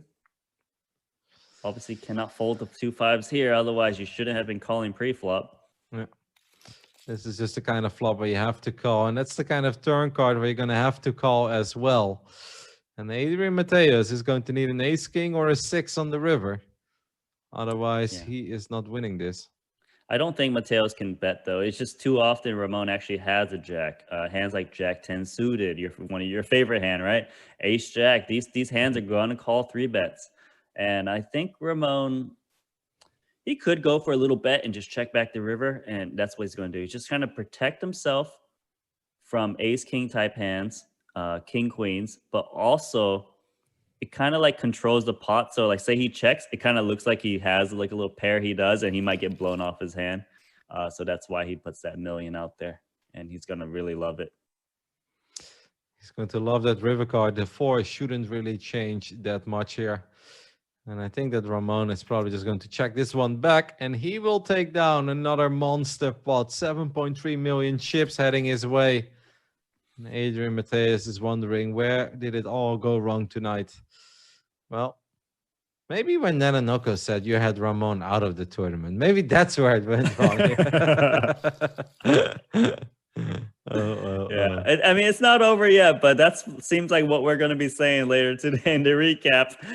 When this tournament ends, is that Adrian Mateos got Nano No Code by Ramon. Yeah, that's kind of what it feels like right now. Happy Dress is still sitting at 5.5 million, by the way, guys. He's good there. That's fine. It's like, if I just ladder my way to second place with 5.5 million chips, I'm pretty satisfied. And he should be. The Nano Noko curse, it's a thing now. It's a thing, right? Like, it's going to be happening. Like, people are just going to start tweeting at me, please do not pick me when this final table starts. I will just be very upset. And it's it, right? Mateos is going to shove Ramon. It will finally finish off Mateos, and there's no way Mateos wins this hand. There's no way. All right, 3 diamonds, 3 diamonds. No, we're going to need a queen here, guys. Okay, Queen Jack or a diamond. Can we do it? Is the Nanonoko curse real? That is not it. A 5. Adrian Mateus is eliminated in 3rd place. Will walk away with $264,000, but it's got to sting a little bit. He came in 2nd in chips to the final table, and he was chip leader for, well, 2 hours straight, it felt like. And all of a sudden, we are heads up between Ramon and Happy Driss. And Happy Driss is like, 5.5 million. What do I do? And I like it. He's just raising it up with the 10-8 offsuit. Now he's thinking, look, I choose my spots perfectly every time. Good read. First hand, this dude is limping into me heads up. He probably has garbage. And this is, hey, look, Happy just like he. Okay, this might be over here potentially. Yeah. This can actually end real soon. Ramon with the backdoor flush draw, and of course the open-ended straight draw should not go anywhere here. The 6 on the turn doesn't change anything. Might slow the action down a little bit. Very good for Ramon, because I don't know if Happy Driss can keep firing 10-8 on this board. It does seem like your opponent has a 7 or a 6 and they're going nowhere. And I'd like to see Ramon bet. Well, Might just put his opponent all in here, right? With 3.4 Yeah. in the middle. Well, he checks, but the 4 is going to give him the lead. So that was good enough. Happy Driz is going to check, and I think at this point, Ramon might just check as well. Yeah, He's got some he's been showdown getting value. a lot of good showdowns with these very weak hands. You know, he's been playing them really well, these marginal spots, and getting to showdown them almost 100% of the time right now. And this is it. This is it, right? Oh, ace deuce. Immediate all in by Happy Driz, and he's going to get snap called by the ace jack suited of Ramon. We are going to need a deuce, or it is all over. We could chop it up with a 5 or an 8 as well. 5, 8, or a deuce, or it's all over. It is all over. Happy Driz will finish in second place and walk away with $354,000. But the champ of the 12th edition of the High Roller Super Millions played over at GGPoker is Ramon, as he wins $475,000. This was the second biggest field we had so far. And then Anoko, that man better give you a massive thank you, because he was down and out, not once, but twice. And I don't know how you did it, but you kept him in there. What a man. Yeah, Vicent Bosco Ramon came in at 6th place, ships the tournament. Let's first talk about Adrian Mateos, right? Adrian Mateos came in 2nd place. He played great. He cruised. He really battled it out. He really grinded his way to a big stack. He had Ramon at risk with 2 queens against 2 10s. I cursed him. 10 on the turn. Mateos couldn't knock out, and that was a big pot. It wasn't like a 10 big blind loss. It was like 30 big blinds or so. Yeah. And then Mateos grinded his stack back up again. He flopped a straight with 8-7 against Ramon's pocket 5s. He led out on the flop, came 6-5-4. Ramon just calls him a set. Another flush draw comes. Adrian Mateos bets big, and Ramon just calls again. The river card is the 3, makes an obvious straight, and Mateos puts his opponent all in, and Ramon actually saved himself with a set somehow magically. I don't know how he did it. Man, imagine if Mateos, looking back on it now, Mateos might be thinking, I shouldn't have let that flop, because if I check raise that flop, we would have got all in by the turn. And but of course, we don't want to second guess ourselves. That was a disaster. And the big key hand swinging in that 3-handed match, the Queen Jack raise, the King 4 offsuit from Vicent Bosco Ramon 3-bet. The bet the flop, bet the turn, the King 4 high on the Queen high board, river the King. Adrian loses a ton of chips, eventually is out in 3rd place. He played amazing. I love the way he played. He just got disastered at the very end, out in 3rd. Happy Driz, I don't know what he didn't really do that much, but he got super 2nd solid. place. Yeah. He just got Happy Driz got 2nd place. That's it. That's where we wrap it up. Now, he's a PLO player. He was super solid, right? Like, he chose his spots really well, but like he just freaking cruised it. I liked it. What do you think? Yeah, I mean, it's if the motto is stay alive and be solid, I think that's where he absolutely crushed it. Obviously, didn't have a lot of very inspiring hands that we will talk about for the upcoming weeks. Where we're like, oh, do you remember what Happy Driz did on that flop, on that turn, or on that board? But no, he played very well and obviously stayed out of trouble. I think the biggest story, other than the way that Adrian Mateos played, of course, because I absolutely love the way he played a couple of those marginal hands. Like, we can all play, the nuts, the second nuts, or flopping absolute monsters, but the way he played that 7-6 earlier on in the tournament, where he made 2 very difficult calls, I loved all of that. But Christopher Vogelsang, man, he came in as the chip leader in Nanonoko, and that was just a very, very tough run for him. Yeah, he lost a lot of key all-ins. Also to Vicent Bosco Ramon, who shipped his tournament, right? Lost the ace king to the 2 9s. Other spots too. He just lost a lot of chips and didn't do very well, and that's unfortunate for him. But it is the man of the hour, Vicent Bosco Ramon, shipped the tournament. It's a very interesting style. He doesn't play like anyone else. He takes some multi-barrel spots. I think he has a really solid image, so usually his bluffs gets through because people think he's not too crazy out of line. But when he takes these bluffs, they're like king highs with not much chance of winning the hand really, besides hitting that king. But he plays some hands passively, but he plays some hands very aggressively, very tricky, very hard to read him. His style actually allows him to stay in the tournament longer than some of the other players. And I think that's something to take into account, right? Like this, it is important in final tables, in big tournaments with big pay jumps to stay in the tournament. I think he's shown that that's what you got to do, but also not give up spots, because there are spots where he had like pocket fours, pocket fives, and sixes, and he'll still reshove 20 to 30 big blinds on the chip leader, Adrian Mateos, and get it done pretty much every single time. That's what you got to do. These guys today, it was a different final table. It was kind of what you expect how final tables to play. People playing really solid, chip leaders raising here and there, but nothing too crazy. I think this is a good sign of how you should be grinding out yourselves if you're watching these whole cards upstream. Still a very good one and a big field, like you said. And next week is going to be the biggest. Next week is going to be absolutely amazing, as the High Roller Super Millions will be an official WSOP event. That means that we're not just playing for money, but we're also playing for a bracelet. I think the record amount of entries is 267, 268, something like that. We had that 2 weeks ago, I believe. This time we had 255, which is the second most we ever had. I'm expecting over 300 nano easily. I think it's going to be epic. I can't wait for it. And I think that will do it for us tonight. A big shout out once again to our champ, Ramon. He played 9 Super Millions so far. He cashed 6 times. This was his second final table. And this time he took it all down. I mean, that's just a fantastic track record. And I'm sure that we'll see more of him next week. He was an aspiring golfer in his early days. That's fun. There's something about golf, man. Like, arguably the best StarCraft 2 player of all time, my scene. Also, that guy just loves golf and he's playing golf all the time. So, you know what? I think I'm going to start golfing a little bit. Not because I like it, but maybe it just makes me good in the other things I do enjoy. Thank you guys so much for watching. Follow the channel if you haven't done that yet, because obviously there's a lot more than just this show on this channel. Really cool content heading your way. Of course, this weekend, don't forget day 3 of the World Series of Poker main event. Some very big names still alive. Ben CB, the European. I'm going to sit for it. I'm going to enjoy it. And hopefully you guys will do that as well. I believe that will be broadcasted on Saturday on this channel. And that's it. Thank you so much for watching from both Nanonoko and myself. And hopefully see you next week.